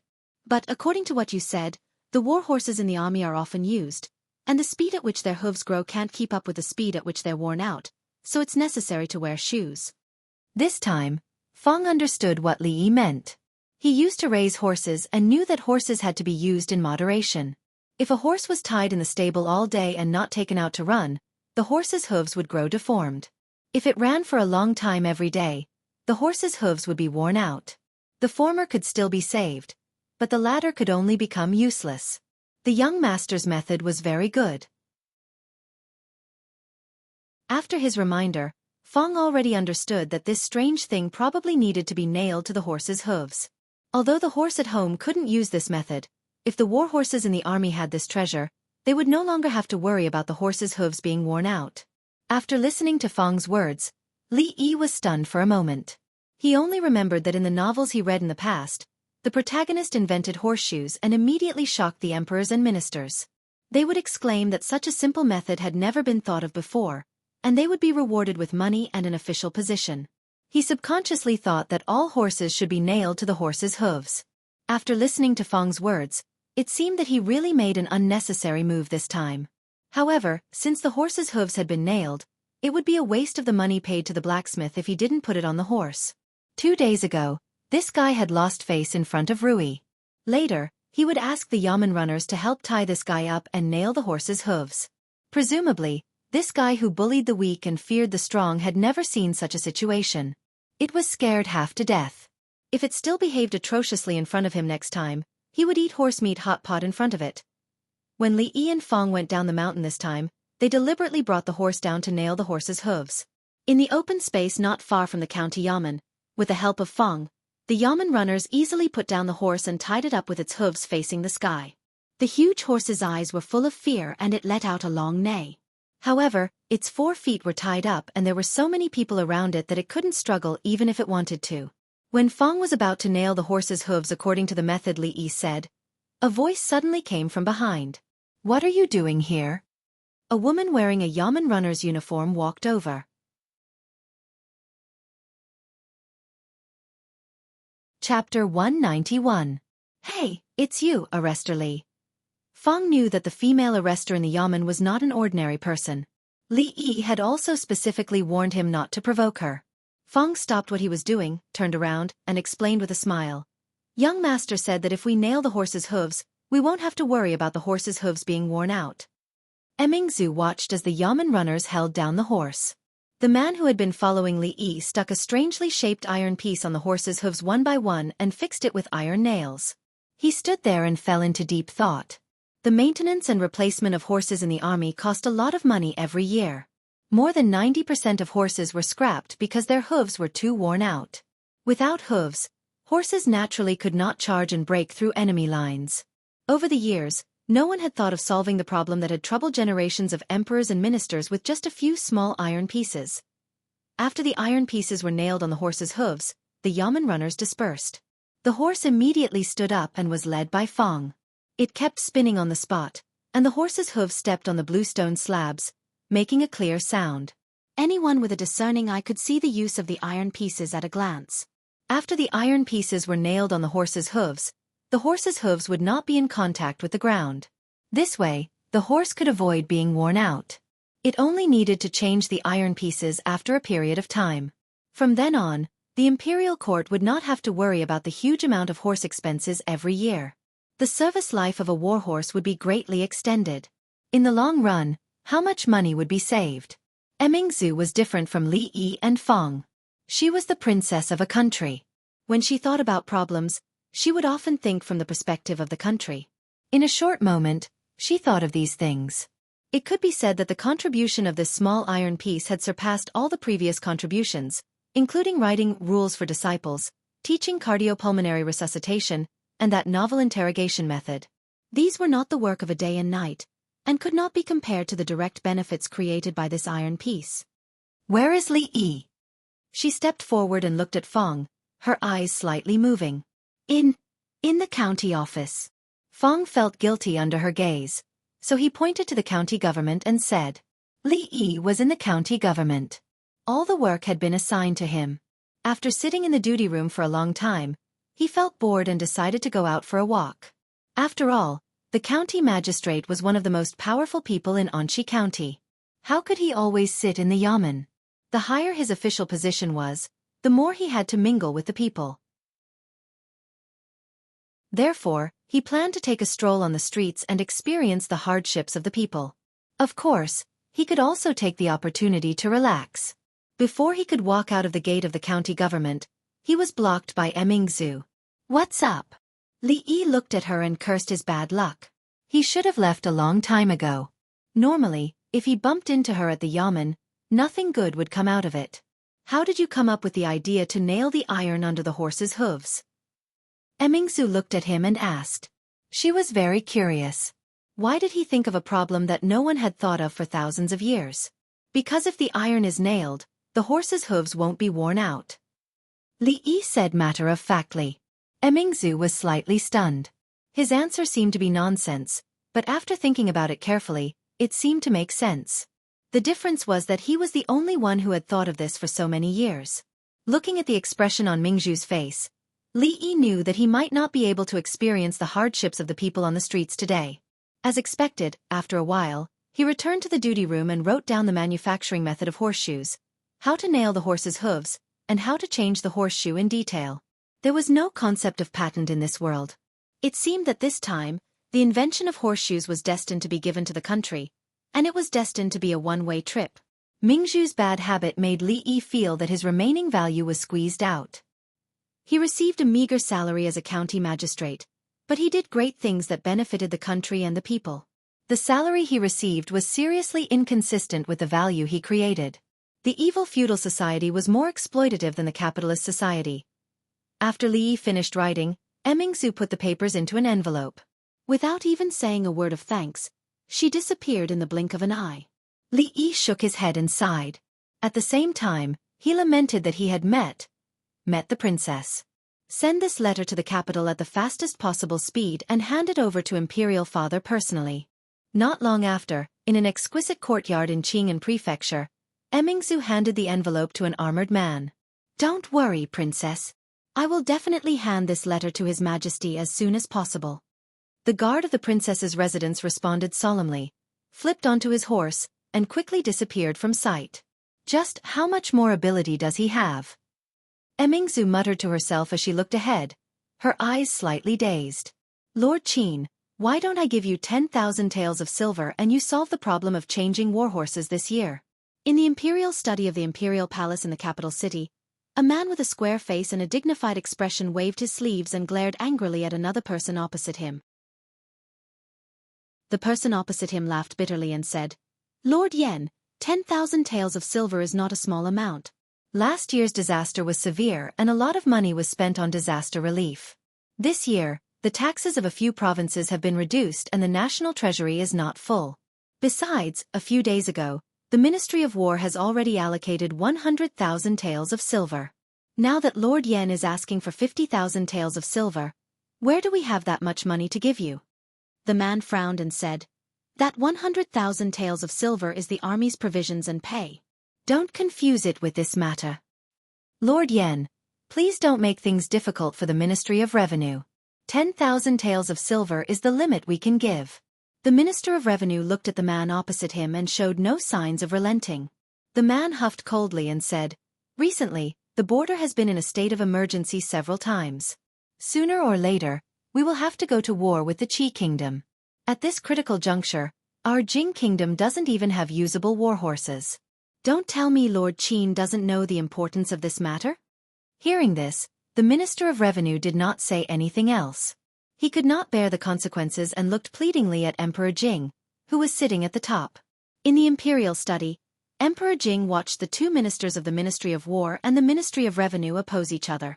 Neither was willing to give in to the other. He rubbed the space between his brows and felt a headache coming on. The cost of horses had always been an important expenditure. In previous years, perhaps it could be postponed. However, at this time, the border was in a state of emergency and could not be delayed at all. After some consideration, he decided to postpone other expenditures. The money that was to be allocated to the Ministry of War could not be skimped on. Just as he was about to speak, Changde, the chief housekeeper, pushed open the door and came in. He walked to his side and whispered a few words in his ear. "A letter from Emingzu?" A trace of confusion appeared on his face and he said, "Let him in. Read it." Changde said loudly to the outside of the hall. The guard of the princess's residence walked in from outside the door. After kneeling and bowing, he presented the letter in his hand. He had traveled day and night and changed horses several times at the relay station. Without any delay, he finally arrived at the capital. Emperor Jing opened the envelope and took out a letter written by Princess Yongle. After reading it, a trace of astonishment appeared on his face. Then, he hurriedly opened the few pieces of paper in the envelope and read them. The smile on his face gradually widened. "This Li Yi is indeed my lucky star." Emperor Jing slapped the few pieces of paper on the desk and said with a laugh. In the hall, the two ministers looked at each other with confusion on their faces. Chapter 192. Cough, cough. In the end, Jing Emperor was suffering from asthma. Now that he had solved the difficult problem, he was happy and laughed a few times. However, he could not catch his breath and coughed violently. Changde's expression changed and hurried forward to support him. Jing Emperor stroked his chest. After a moment, his breathing finally calmed down. "Official Yen, you said that a large number of war horses need to be replaced every year. Most of it is due to the wear and tear of the horses' hooves. What if there is a way to prevent the horses' hooves from getting worn out?" Jing Emperor smiled and looked at the Minister of War, Yan Bing. Yan Bing was stunned for a moment. He bowed and said, "Your Majesty, if there is such a way, the annual cost of war horses can be reduced by more than 70%. He paused and said, "It's just that. Since ancient times, countless people have tried to prevent the horses' hooves from getting worn out, but no one has ever succeeded." Yan Bing naturally knew that if the horses' hooves could be prevented from getting worn out, then there would be no need to spend so much on horses. However, the problem was that for so many years, people in the Ministry of War had been studying and trying to solve this problem. They had done countless experiments, but all of them had ended in failure. If this matter was really as easy as His Majesty said, how could no one solve it for so long? "Changde, show these to official Yen." Jing Emperor smiled and handed him the paper with the strange pattern. Yan Bing took the pieces of paper from Changde's hands, feeling very puzzled. From the looks of it, could it be that someone had really solved this ancient problem? Full of curiosity and doubt, he cast his eyes on the paper. The first thing he saw was a strange pattern in the shape of a semicircle. He stretched out his index finger and thumb to make a gesture, and then continued to read the words below the pattern. "Horseshoe?" He murmured and read in a low voice. "Nail this on the horse's hooves to avoid direct contact between the hooves and the ground. There is no need to worry about the horse's hooves getting worn out. If the horseshoe is damaged, just replace it with a new one." As his eyes moved down, Yan Bing held the paper and stared at the pattern on the paper. He was stunned. It's so simple. At this time, he had forgotten that he was in the imperial study. His beard trembled and he couldn't help but say loudly, a problem that had troubled countless people for thousands of years could be easily solved with just a few small iron bars. Why hadn't he thought of this before? Moreover, after the hooves of the horses were equipped with iron bars, they would be able to adapt to even harsher environments. No matter how much gravel there was on the ground, As long as the hooves of the horses did not come into contact with the ground, they would not have to worry about the hooves being worn out or cracked. The safety of the cavalry and the war horses would be guaranteed, and their battle strength would definitely rise to a new level. I don't know which hero came up with such a wonderful method, only using a few cheap iron bars. From now on, there will be no need to worry about the horses' hooves being worn out, and it can also save a lot of money for the national treasury. I congratulate your majesty. Yan Bing put away the paper and said excitedly. The Minister of Revenue saw that Yan Bing seemed to have changed into a different person. He didn't mention anything about the horse fairs at all. He was curious about the contents of the piece of paper. What could have made His Majesty and the Minister of War so agitated? I didn't expect that this time he would solve a difficult problem for us, the ruler and the minister.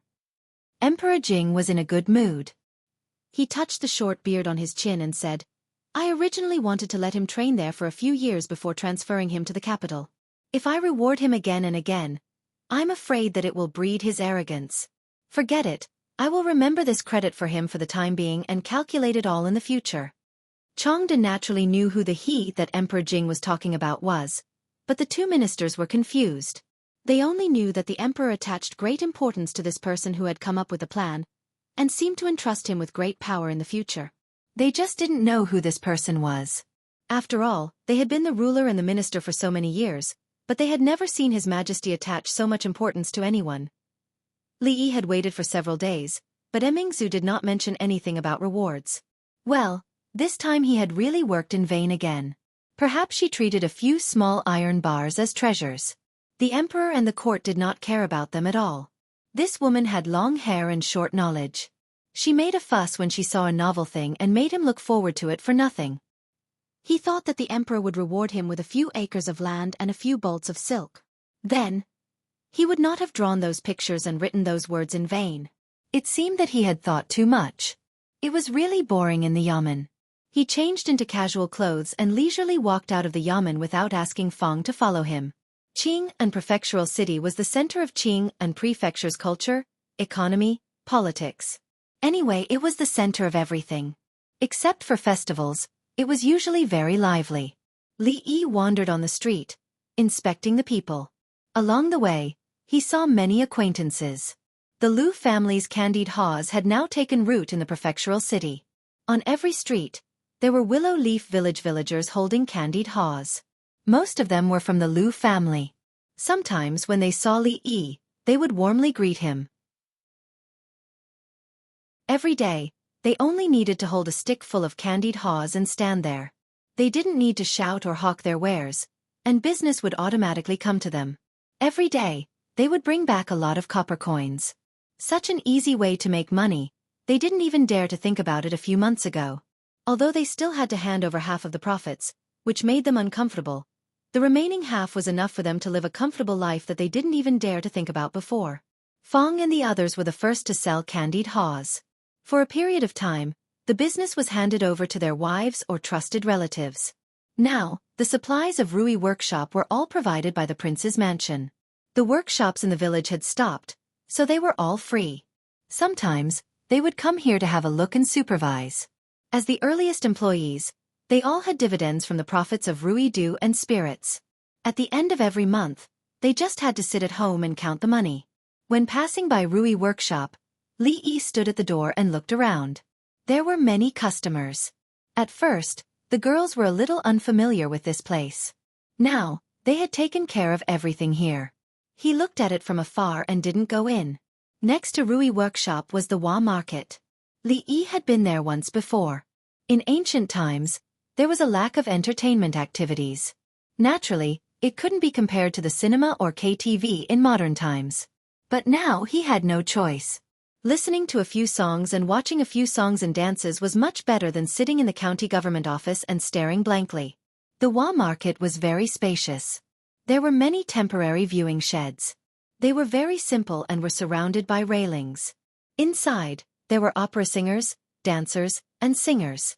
After paying 10 copper coins at the door, one could enjoy the performances here. Of course, these viewing sheds were the lowest level of entertainment. Most of the people who gathered here were ordinary people who were not well off. In addition to these viewing sheds, there were theaters, tea houses, pubs, and even brothels. Of course, these places were more high-end and ordinary people couldn't afford them. The one that Li Yi went to last time was a larger-scale brothel. In terms of luxury, it couldn't be compared to those restaurants and brothels with green bricks and glazed tiles. But it was much better than those simple viewing sheds. "Sir, what would you like to order?"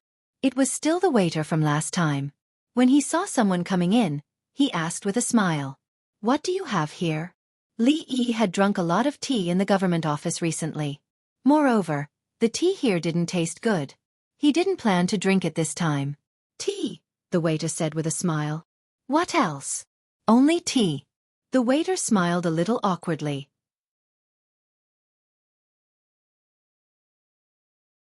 Chapter 193. In the end, Li Yi still asked the waiter to serve him a pot of tea. He sighed in his heart that the manager of this brothel had no business sense at all. He was so bad at doing business. For entertainment places like this where people gathered, they refused to bring their own drinks. They just provided fruit drinks and popcorn. The price was a few times higher than outside, and they could earn a lot of money. If there was no popcorn, they could change it to a fruit platter, secret desserts, or even 2 skewers of candied haws. In the future, KTV did not rely on singing and drinks to earn money. If the service was more complete, they could keep the customers, and they would not be reluctant to spend money. He thought about it for a while and listened to the storyteller on the stage while waiting for the waiter to serve the tea. The storyteller was an old man. Li Yi had just entered in the middle of the story, so he did not know what the story was about. The few people sitting in the audience were listening enthusiastically. When they heard something exciting, they would throw a few copper coins on the stage. The old man smiled and told the story even more enthusiastically. At the crucial moment, the old man suddenly stopped and stood up. He said, "Ladies and gentlemen, today's story ends here. If you want to know what happens next, please listen to the next chapter." Just when the story was about to end, the old man's words made the audience unhappy. "You old man, why are you keeping us in suspense? Continue." "I'm just listening to the story." "What is this? Next chapter? Nonsense. I'll give you some more copper coins. Let's continue." The audience muttered a few words and took out the copper coins from their pockets and threw them on the stage. "Since all of you have spoken so highly of me, this old man will continue speaking." Seeing the copper coins on the ground, the wrinkles on the old man's face bloomed like a chrysanthemum. He had already stood up, but he immediately sat back down and cleared his throat. "Let's talk about that." This old man's trick was quite common. Those storytellers or actors would stop a performance at the end of a show or at a critical moment. They would charge the audience and then continue their performance. This was very common in the brothels of Wuxia City. After all, the tips made up most of their income. In fact, the customers also knew the rules. Although they scolded them a little, they would still give them the tips they deserved. Li Yi was very disappointed that the old man did not leave. To be honest, the old man's story was dull and did not interest him at all. Originally, he thought that it would be good if the old man finished his story and changed to a good program to pass the time. He did not expect the old man's tricks to be so deep. "Forget it, I'll just put up with it. Seeing this old man getting high here is much better than sitting in the yamen on duty. At the very least, I won't have to encounter the princess who has repeatedly tricked me." He looked in the direction where the waiter had left. That fellow's movements were really slow. It had been so long, and the tea still wasn't served. At this moment on the side of the stand, a young girl poked her head out and looked at the young man sitting at a table not far away. Her pretty face showed a puzzled expression. She murmured, "Strange, isn't that the young man who sent Sister Ruoqing back that night?" She stretched her head out and was about to take a closer look when an ugly face suddenly appeared in front of her. The girl was so scared that her face turned pale. After taking a few steps back, she fixed her eyes on the face and said angrily, "Linda Bayo, are you trying to scare me to death?"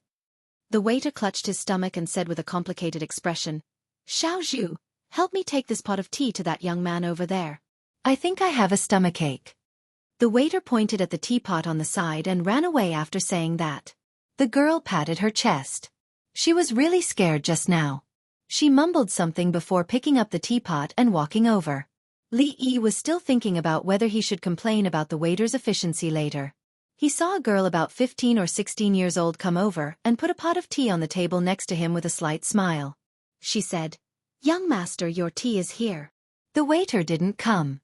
The one who brought the tea was a girl with delicate features. Li Yi was slightly startled. Then he poured a cup of tea. After waiting for such a long time, he was indeed a little thirsty. The girl brought the tea, but she didn't leave immediately. She blinked her big eyes and looked at the handsome young man in front of her. She felt that he was very similar to the one who sent Sister Ruoqing back that night.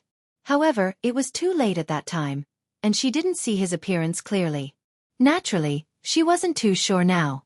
That night, she kept asking Elder Sister Ruoqing who that person was, but Elder Sister Ruoqing was unwilling to tell her. She had also never mentioned what had happened in the manor to her. Later on, she only found out about it from a familiar elder sister. She didn't know the details. She only knew that when those bad people bullied Sister Ruoqing, there was a young man who stood up for her. She should have seen him that night. After pouring the tea, Li Yi saw that the girl didn't leave. Instead, she stood there and looked at him with a strange expression. He asked doubtfully, "Little girl, what else do you want?" "I'm not a little girl," the girl said in her heart. She showed a sweet smile and asked, "Does this young man know Sister Ruoqing?" "Sister Ruoqing?" Li Yi was stunned. "You mean Miss Ruoqing?" She looked up at the girl in front of her and finally saw some familiar figures. Although she only took a glance, she still had some impression of the girl who opened the door. She said, "You opened the door that night. He, it really is you." The girl's pretty face bloomed with a smile. Knowing that the young man in front of her was Sister Ruoqing's friend, she became more relaxed and sat opposite to Li Yi.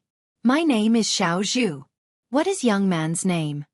The girl heard about what happened in the prince's mansion that day from others. She had a good impression of the young man who helped Sister Ruoqing, so she took the initiative to talk to Li Yi.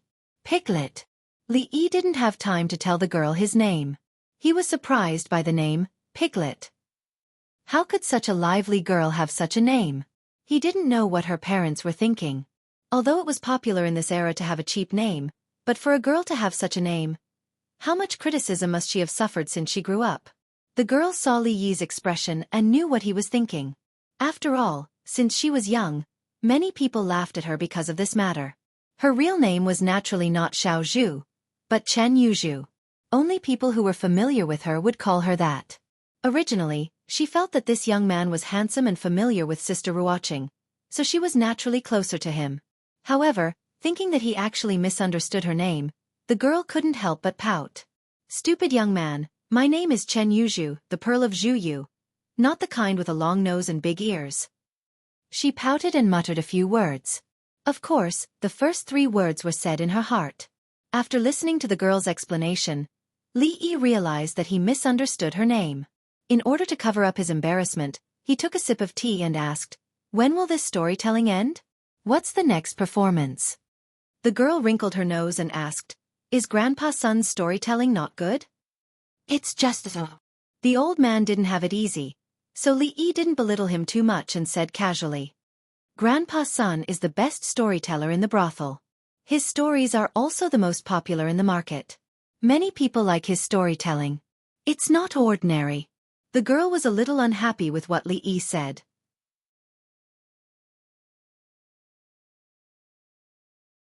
Chapter 194. Grandpa Sun. Listening to the way the girl addressed him, she seemed to be quite familiar with the old man. However, although the old man's storytelling ability was very good, the story itself did not appeal to him. Li Yi looked at the girl and said, "Young lady, you have heard a few stories." Scholars devoted themselves to poetry and imperial examinations. Although there were novels and legends in this world, they were crooked ways in their eyes. They were far from being prosperous. A few ghost stories could scare a large group of people. The girl was at most 16 years old. She had not heard many stories. It was very likely that she was fooled by the old man's words. "I am already 16 years old this year." The girl looked at him unconvinced and said. Of course, she was not convinced. The young master in front of her was at most 2 or 3 years older than her. Even if he was a scholar, she had grown up in a brothel and had heard many stories told by scholars since she was young. After so many years, how could she be convinced when Li Yi said in a childish tone, How many stories have I heard at such a young age? She had been trained as an actress since she was a child. After listening to stories for a long time, she was familiar with these routines. Even if she was asked to go up and say a paragraph now, it would not be a problem. Li Yi saw the stubbornness on the girl's face. He felt a little funny in his heart. He took a sip of tea and asked, "What stories have you heard?" "A lot." The girl curled her lips and said a lot of things as if she was showing off a treasure. Li Yi was a little surprised. He did not expect this girl to have heard a lot of stories. In order to kill time, he would sometimes buy some popular ghost stories on the market, novels and legends. However, after reading them a few times, he found that the content inside was dull and lacking in imagination. It was better to find books in the library. Of course, it might be because he came from the 21st century. His knowledge was much more than the ancient people here. There was never a lack of these in the library. The stories that circulated in the streets were novel enough for the people here. Among the books that the girl had just mentioned, many of them were inferior novels that he had seen in the market before. There were also some that he had never heard of, but this was not surprising. This world was similar to a parallel space. Although the historical trajectory before the Tang dynasty did not change much, the details were very different. Some famous people did not exist, such as Li Bai and Du Fu. There were also many unfamiliar names. As for the literary works, of course, they were different. The little girl's tone was filled with dissatisfaction, showing off, and contempt. However, in front of a scholar who only knew how to study, she indeed had the right to be arrogant. Looking at the proud expression on the girl's face, Li Yi smiled and asked, "Little girl, you've heard a lot of stories?" "Of course." The girl's expression became even more proud, but after a moment, it froze on her face. "Have you heard of the legend of the white snake?" Li Yi looked at her and asked with a smile. "White? Legend of the white snake?" The girl was slightly startled, and gently shook her head. "What about Journey to the West? A Chinese ghost story, painted skin?" As the girl shook her head, she began to doubt her life. She thought that she was very familiar with the current popular stories, but she had not heard of any of the ones that Li Yi had just mentioned. She did not suspect that Li Yi had casually made these up to deceive her. Just by hearing the names, she knew that these were stories that she had not heard of. Painted skin. What is that? I have never heard of it. The girl's eyes turned, and she looked at Li Yi with her big eyes. They were not having a good time now. Whether it was storytelling or acting, they were all old-fashioned stories and scripts that lacked novelty. The number of spectators that they could attract was decreasing, and they urgently needed new stories or scripts to attract more customers. Otherwise, they might not even be able to maintain the most basic of living. However, good stories and scripts often sold for a very high price, and they could not afford to hire those talented storytellers. Just now, when she heard those unheard stories from Li Yi, the girl could not help but have ideas about him. Just now, Li Yi had said a lot, and the girl only remembered the last two, a Chinese ghost story, and painted skin. Ghosts and whatnot sounded a little scary, and she was most afraid of listening to ghost stories. The girl pondered in her heart, and chose the other one. Li Yi took another sip of tea, and had no intention of telling a story. Every time he told a story, it was like a 3D movie in front of him, and the picture was especially strong. Last time, he wanted to tell a ghost story to scare Lu Rui, but he ended up scaring himself. He would not be foolish again. Seeing Li Yi's indifferent expression, as if he was unwilling to tell a story, the girl bit her lip, as if she had made a difficult decision. She took out a folded handkerchief from her pocket and placed it on the table in front. Li Yi looked at the bulging handkerchief, and he did not know what the girl wanted to do. The next moment he saw her open the folded handkerchief, and said with some reluctance, "This is the osmanthus cake made by Sister Ruoqing. It is very delicious. Tell me a story, and I will treat you to this, okay?" Looking at the pastries on the table that emitted a faint fragrance, Li Yi could not help but swallow a mouthful of saliva. Osmanthus cake made by Ruoqing. It was really a nostalgic taste. Deal! Li Yi pinched a piece of osmanthus cake and put it in his mouth. The osmanthus cake in this season should be made with dried osmanthus and ground into powder. Although the taste was not as good as when the osmanthus bloomed, it was not much worse. The girl did not know that she had accidentally taken out a temptation that Li Yi could not refuse. Seeing that he was willing to tell a story, A smile bloomed on her pretty face again, and she hurriedly sat up straight. She thought that when he told the story, she must secretly write down the story and tell it to Grandpa's son later. That way, there would be a new story to attract customers. The Painted Skin was a very classic story in Strange Tales from Liao Zhai. There were many changes in modern movies and TV series, and some love and resentment were added. No one knew what kind of adaptation it had become. Li Yi could not find these scripts in the library, so he could only tell the original story of Pu Songling. Strange Tales from Liao Zhai was so popular in ancient times, and in this similar world, the effect should not be bad. Using it to scare people was also very good. Looking at the girl's excited expression, Li Yi could not help but have a little bit of wicked interest in his heart. A long time ago, there was a scholar in Qing'an Prefecture called Wang Sheng. He went out in the morning and met a beautiful girl who was carrying a bag and hurrying on her way. Wang Sheng was puzzled. A weak girl was hurrying on her way before dawn. Could it be that she had some difficulties? He hurriedly followed her. The girl's face showed an expression of interest. So it is a story of a scholar and a beauty. It sounds good.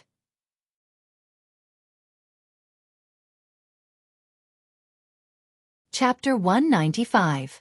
The woman said that her parents wanted to sell her to a rich family as a concubine. She couldn't bear it, so she secretly ran away. She didn't know where she wanted to go. Wang Shang saw that the woman was beautiful and traveled alone. He was tempted and invited her to his home.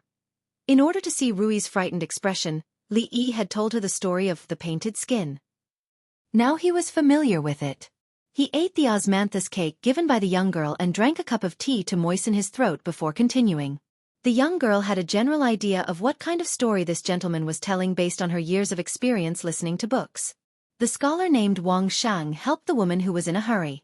The woman was grateful and decided to stay at his house. The two of them spent a long time together and fell in love with each other. When Wang Shang was studying hard at night, the woman would stay by his side. Finally, her hard work paid off. Wang Shang went to the capital to take the imperial examinations and became the top scorer.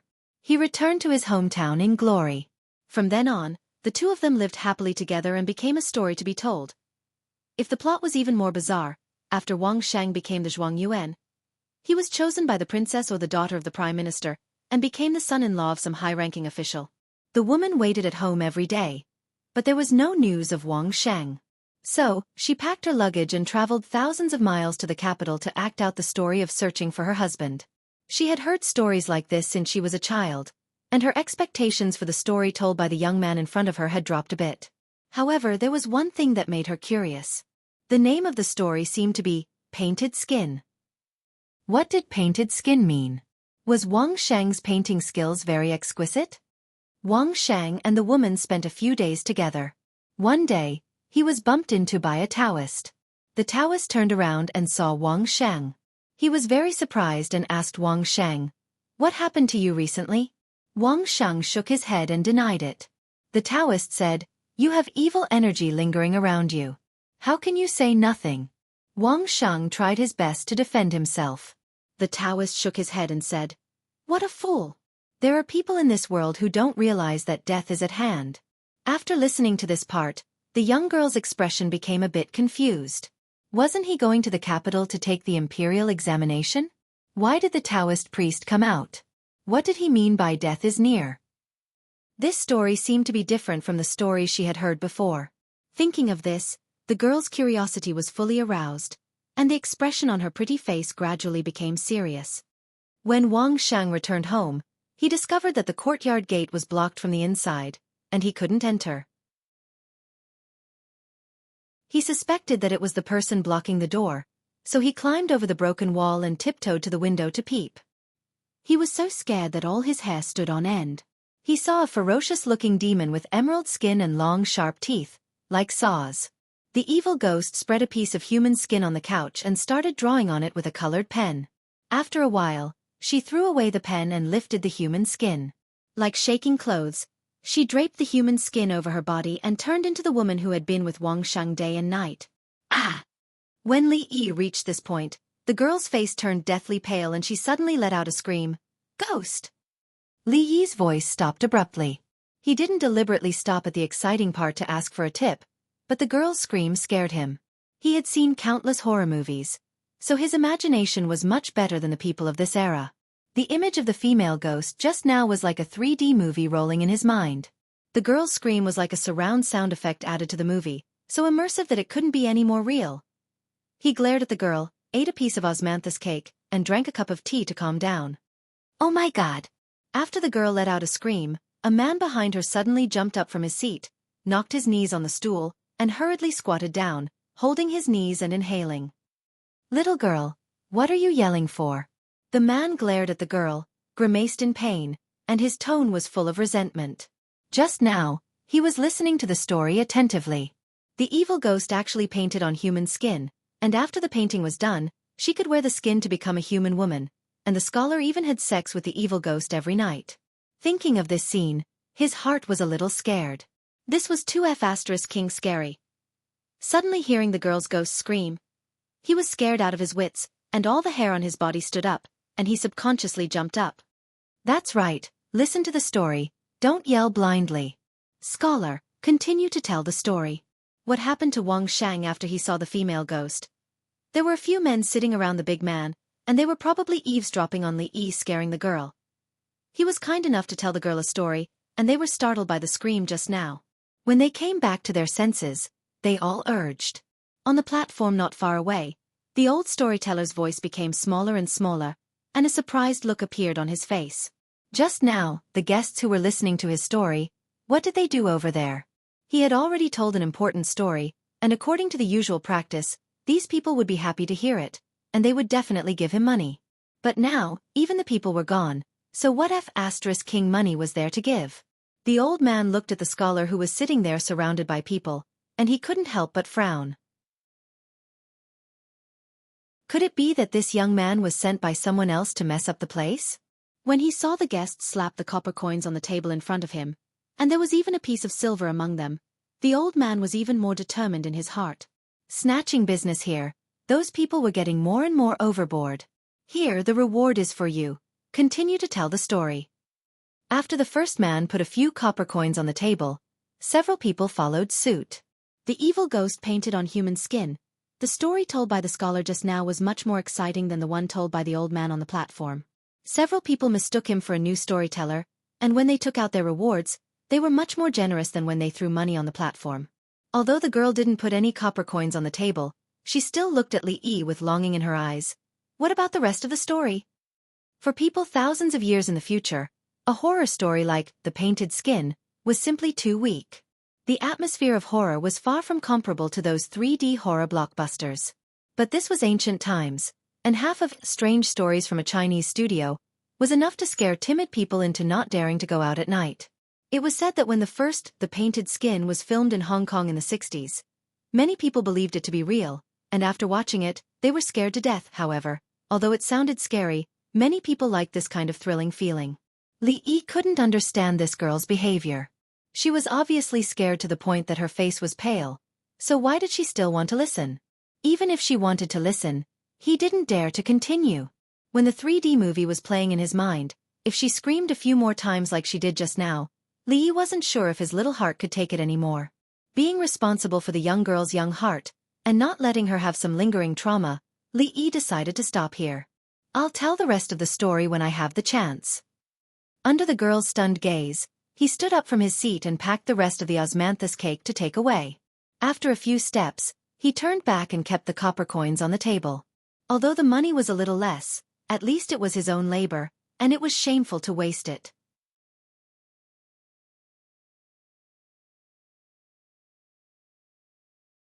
Chapter 196. The girl called Xiao Zhu watched as Li Yi took away the rest of the osmanthus cake along with her handkerchief. His figure quickly disappeared at the door, and the expression on her pretty face was somewhat stunned. The story was only told halfway, and it stopped at the most critical moment. Not being able to hear the rest of the story made people's hearts itch uncomfortably. This young master, he didn't keep his word. He clearly said that after eating her osmanthus cake, he would tell a good story. The girl clenched her fists, lightly bit her lower lip, and murmured in a low voice. Seeing the scholar take the reward and simply turn around to leave, the men who were attracted by the story of The Painted Skin were also dumbfounded. What the hell is this? Just as they were tempted by the storyteller ran away irresponsibly. Did he even consider the feelings of the audience? Why was this young scholar even more abominable than the old storyteller on the stage? Yuzhu, who was that person? The old storyteller came down from the stage and walked to the girl's side. He looked in the direction of the door and asked. Although the story was not finished, there was no one here to listen to him. Originally, he wanted to come over and ask clearly, but he didn't expect that the disruptive scholar would run away so quickly. Before the girl had time to reply, the man who was frightened by her just now spoke first. Old man, don't tell the story you just told. Do you know how to tell the painted skin? Hurry up and tell us a part, and we will reward you. The man took out a copper coin from his bosom and slapped it on the table. He stared closely at the old man and said, Yes, that scholar just now was too unruly. He ran away halfway through his story, and it made people's hearts itch. Hurry up and continue from where he just left off. The old man's face revealed a stunned expression. He simply didn't understand what these people were saying. What did they want me to tell? What skin? How would he know what skin it was? Originally, he wanted to come here to listen to the music and watch the dance, but he didn't come at a good time. He met a chattering old man, and his only gain was these osmanthus cakes. The osmanthus cake made by Ruoqing was really delicious. The next time he met her, he would ask her how to make it and teach Xiaofan when he went back. He could make more to take with him. In this era, there was no variety of snacks. If he was hungry in the county government, he could eat a few pieces to fill his stomach. Since he had nothing to do, he decided to wander around. This tile-roofed building could be considered a fairly large entertainment venue in Qing'an Prefecture. It was an extremely wide square with all kinds of tile-roofed houses. Other than the large and small booths used for performances, there were also many merchants. On both sides of the square, a dazzling array of goods were displayed. Li Yi paused for a moment outside a few of the booths. There were singers, actors, people swallowing swords in their mouths, and people breaking rocks with their chests. It was a dazzling sight. It had to be said that the people in the city were more playful than the villagers in the Willow Leaf village. They knew how to find fun for themselves. Although it was still daytime, there were a lot of people gathered here. It was a good place to kill time. Li Yi visited a few more booths one after another. Looking at the sky, he estimated that it was almost time to get off work. After patrolling outside for so long, it was time to go home for dinner. On his way back, he passed by a certain brothel. The eyes of a girl who was standing at the door to receive customers lit up.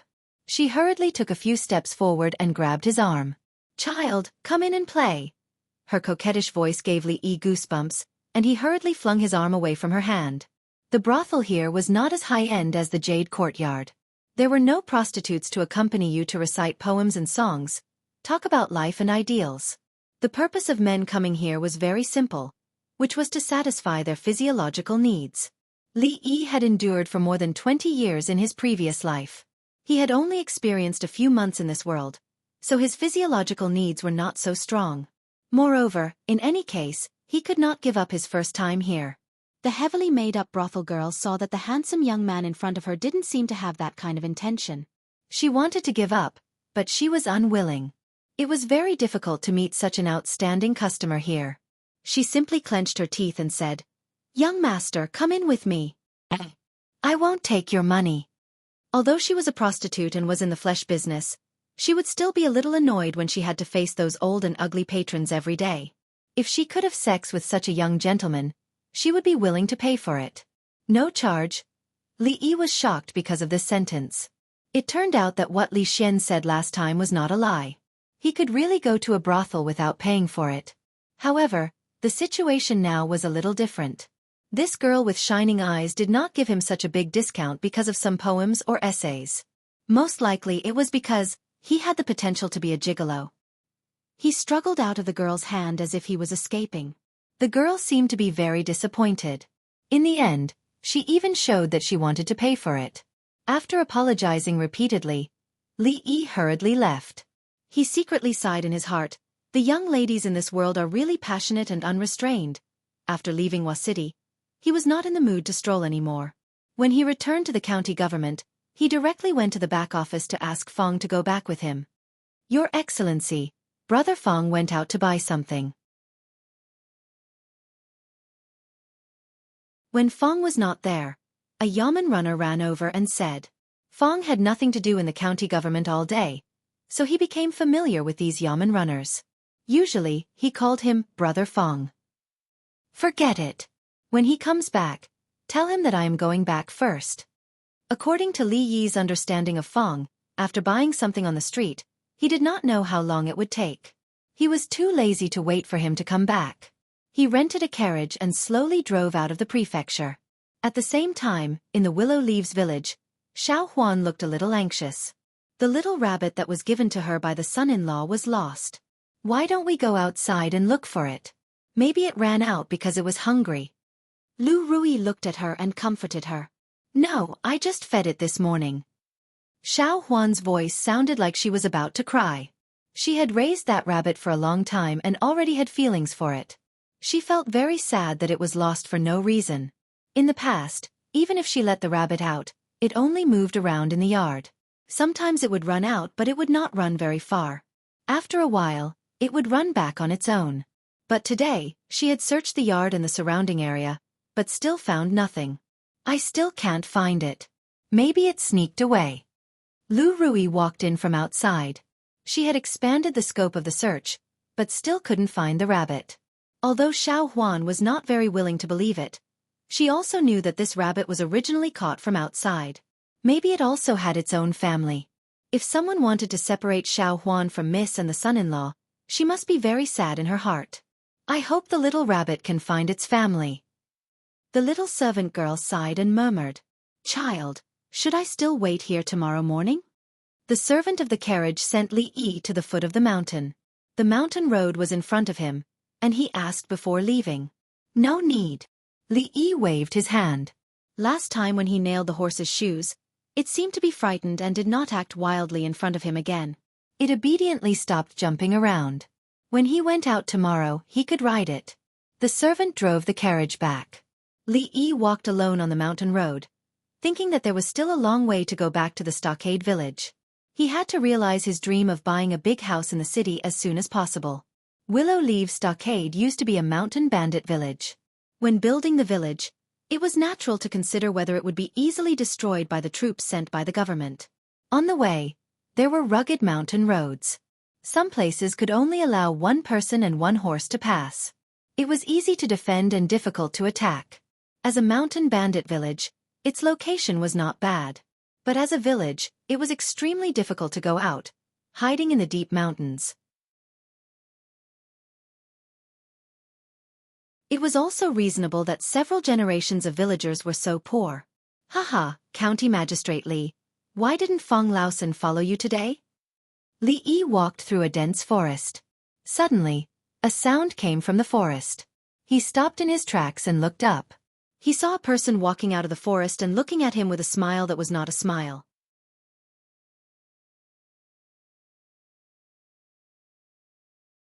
Chapter 197. Wooing. Li Yi frowned when he saw the young man walking out of the woods with his hands behind his back and blocking his way home. Although he was not familiar with the person in front of him, he was definitely not a stranger. On the first day when he was caught by Lu Rui, it was this person who broke into the house with his second aunt. It seemed that he had been thinking about Rui for a long time. Li Yi had only met him a few times in the stockade village. Wu Ying's attitude towards him was not friendly. Wu Ying was the nephew of his second aunt. Although his surname was not Lu, he often came to the stockade village and was very familiar with the people of the Lu family. He could be regarded as half a member of the Willow village. Meeting him here was beyond Li Yi's expectation. What he said just now seemed to have a hidden meaning. Li Yi heard a trace of malice from his tone. This malice was no longer just unfriendly. What do you mean? Li Yi looked at him and asked with a frown. You will know what I mean in a moment. Wu Ying showed a cold smile and strode towards him. Seeing that he came with bad intentions, Li Yi's face changed slightly. Rui had warned him a long time ago to be careful of Wu Ying. Wu Ying had been apprenticed to a powerful figure in the martial arts world, and his martial arts skills could not be underestimated. Li Yi knew that even though he had been trained by Rui for a long time and was no longer a weak scholar, he was still far from being Wu Ying's opponent. He subconsciously drew out the waist knife that he carried with him. Although he knew that he could not beat him with a weapon, it was better than fighting with his bare hands. Wu Ying's lips curled into a cold smile. Li Yi raised his saber and slashed at him. Wu Ying's body swayed slightly and he easily dodged the attack. In the next moment, his figure disappeared before Li Yi's eyes. Li Yi instinctively felt danger, but before he could react, he felt a sharp pain at the back of his neck and then he felt everything go black. Shit! The last thing he could think of was that he regretted leaving alone without Fong. Lord County Lieutenant. Puh! Wu Ying snorted coldly. A look of disdain appeared on his face as he spat on the ground. He bent over and put Li Yi on his shoulder. He picked up the saber that had fallen to the ground, turned around and walked into the dense forest behind him, gradually disappearing on the small path. In the Willow Leaf village, the little maid was sitting in the yard, still sad about the lost rabbit. Unknowingly, the sky had darkened. When she raised her head, she could already see the moon. Xiaofan looked at the direction of the door and muttered, "Why is son-in-law not back yet?"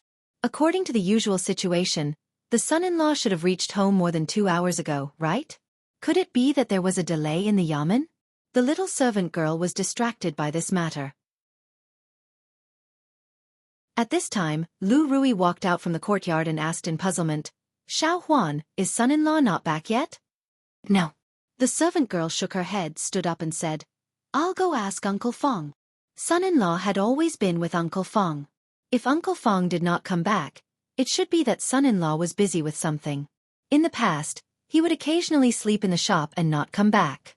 Now, the little servant girl would not let her imagination run wild like before. Lu Rui nodded and watched Xiaofan walk out of the house. She did not think much.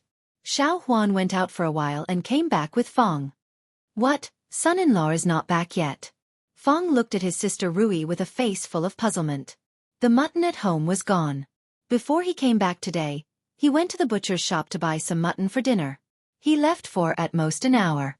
When he returned to the yamen, the bailiff told him that son-in-law had already gone back.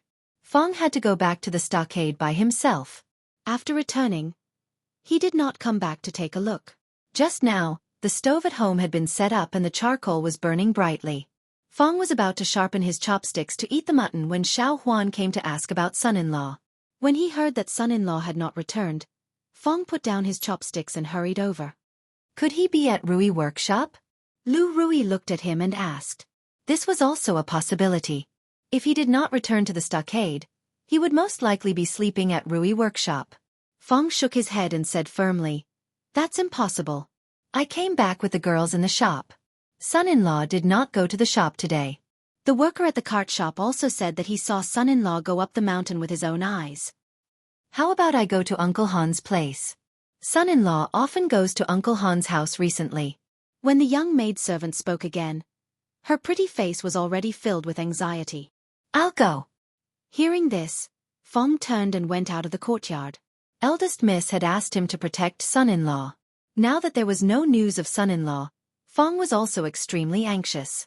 If something happened to son-in-law, not only would he be ashamed to see eldest Miss, but Fong would also feel guilty.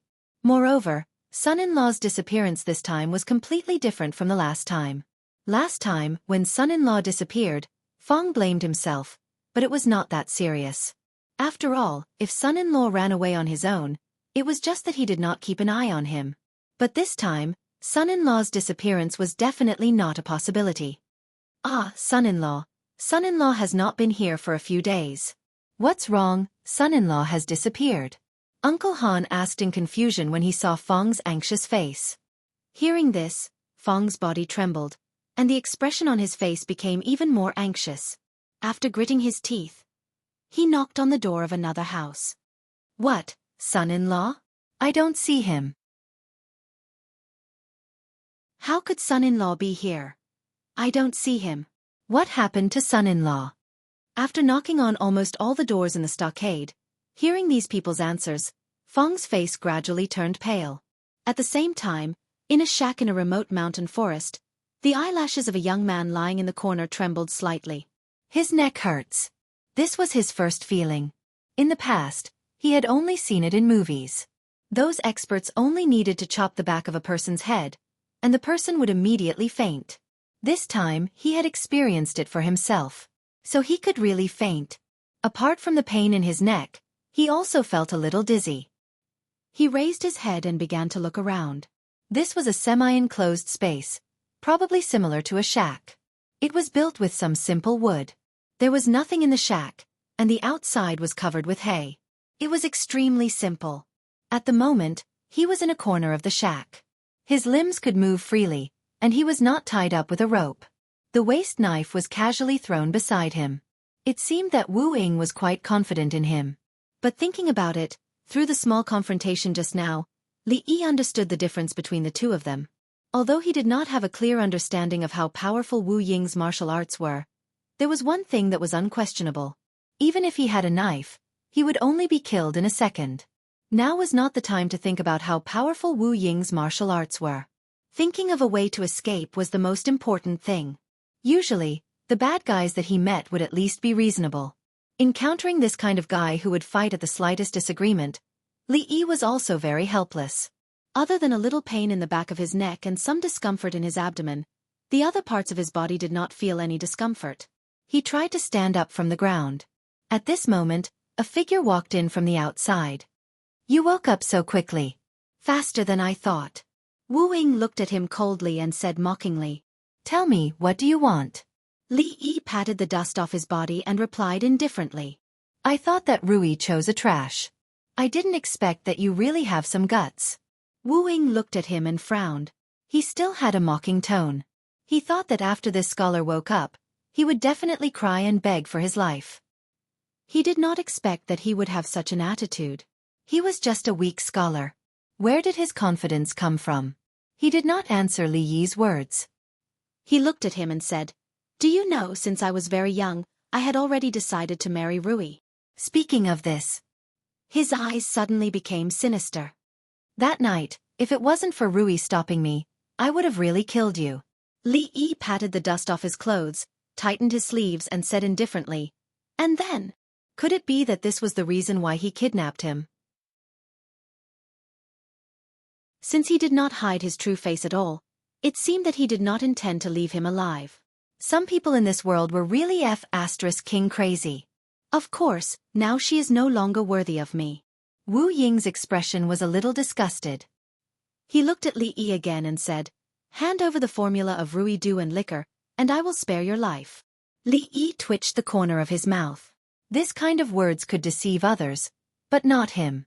According to the plot of the TV series, whenever a bad guy said such words, he must be thinking of killing immediately after getting the secret. It turns out that it's just for the formula of Rui Du and liquor. You should have said it earlier. Why bother? He waved his hand and said, "Rui Du and liquor are actually the same thing. The key is how to purify the alcohol. The equipment for purifying alcohol is a bit complicated. You can't understand it if I explain it like this. How about I wait for you here? You go back and get a pen and paper. I'll draw it for you." Wu Ying sneered and said, "Do you think I'm stupid? If I leave, will I still see you when I come back?" "That's your fault." Li Yi's face showed shame and annoyance, as if he had been greatly insulted. He walked in front of Wu Ying, pointed at his nose and said, "A scholar doesn't lie. I said I'll wait for you here, so I'll wait for you here." Bas! Before his voice died away, a light sound came from his sleeve. A black light spot quickly enlarged in Wu Ying's eyes.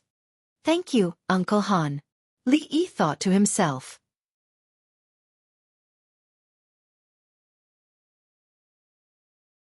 Chapter 198. It's all my fault. If I hadn't been greedy and went to buy meat, the son-in-law wouldn't have met with an accident. Fong grabbed his hair, his eyes bloodshot as he spoke with extreme self-blame. Now is not the time to talk about this. The most important thing is to find the son-in-law. A man dressed in coarse clothing patted his shoulder and instructed the people beside him. "Since the worker from the carriage shop last saw the son-in-law at the foot of the mountain, let's follow the road up the mountain and look. Something might have really happened. Perhaps we'll meet the son-in-law halfway." "Brother Su is right," another man hurriedly added. Perhaps the son-in-law suddenly remembered that there was something he had to do when he went up the mountain and returned to the prefectural city. How about this? You guys look along the road first. While the city gates are not closed, I'll go to Rui Square and the county yamen to take a look. If there's news of the son-in-law, I'll come back to inform you immediately. These men were the ones who had worked by Li Yi's side in the beginning. From Fang's anxious expression and words, they could guess what had happened. At this moment, 3 to 5 people discussed for a moment and hurriedly left the stockade village. They followed the mountain road and looked all the way down. Fang's eyes became even more bloodshot. After looking back at a certain courtyard, he rushed down the mountain. Second miss. Miss will definitely find the son-in-law. Night had completely fallen. A figure stood at the doorway and looked down the mountain as she murmured. She didn't hear the second miss's reply. When she turned her head again, a fine horse rushed out of the courtyard and crossed the threshold. Under the bright moonlight, the figure of the woman on the horse quickly disappeared from her sight. A scholar doesn't lie. I said I'll wait for you here, so I'll wait for you here. Wu Ying watched as the scholar walked in front of him, pointed at his nose, and said such words. A mocking expression appeared on his face. This scholar must have really studied so much that he had become stupid. He was delusional enough to use such words to deceive him. Just as this thought appeared in his mind, a buzzing sound suddenly came to his ears. Then, a strong sense of life and death suddenly came. A black speck of light shot out of the scholar's sleeve and rapidly enlarged in his eyes. Wu Ying's expression changed drastically, and he subconsciously reached out to grab it. However, the reason why Li Yi had walked so close to him just now was so that he wouldn't have time to react. The last thing Wu Ying saw was an expanse of blood red. Ah! A shrill voice suddenly came out from the shack.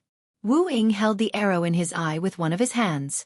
His facial features were all twisted together, and the expression on his face was hideous and terrifying.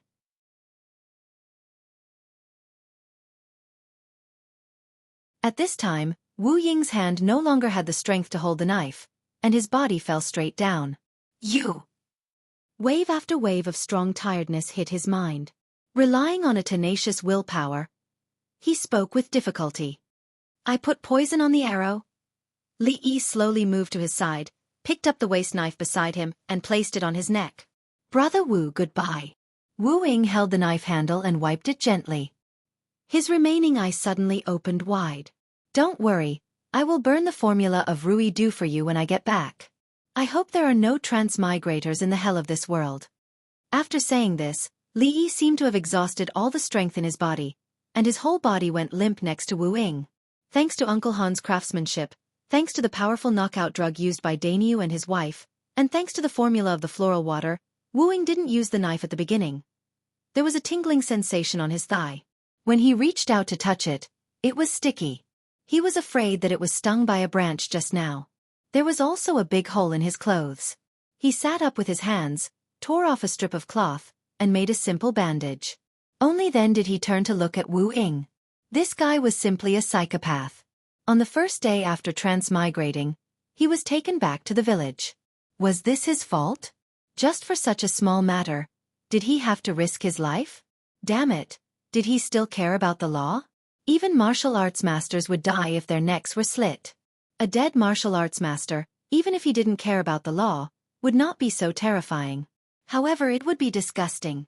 One of Wu Ying's eyes was pierced by a sleeve arrow, and it was already soaked in blood. The other eye was wide open, as if it was about to burst out of its socket. His throat was cut, and blood flowed on the ground. Vomit! As a person of 2 lives, it was the first time that Li Yi saw such a scene. In particular, all of this was done by him. When his life was hanging by a thread just now, he didn't feel anything, but now he couldn't bear it. Li Yi turned his head and retched on the spot. At this time, under the cold moonlight, on the path leading to the shack, a few strong figures were approaching. You're tuning in to the Xiaofan's Wuxia Tales YouTube channel. Don't forget to subscribe and join us on this journey to catch the most captivating stories.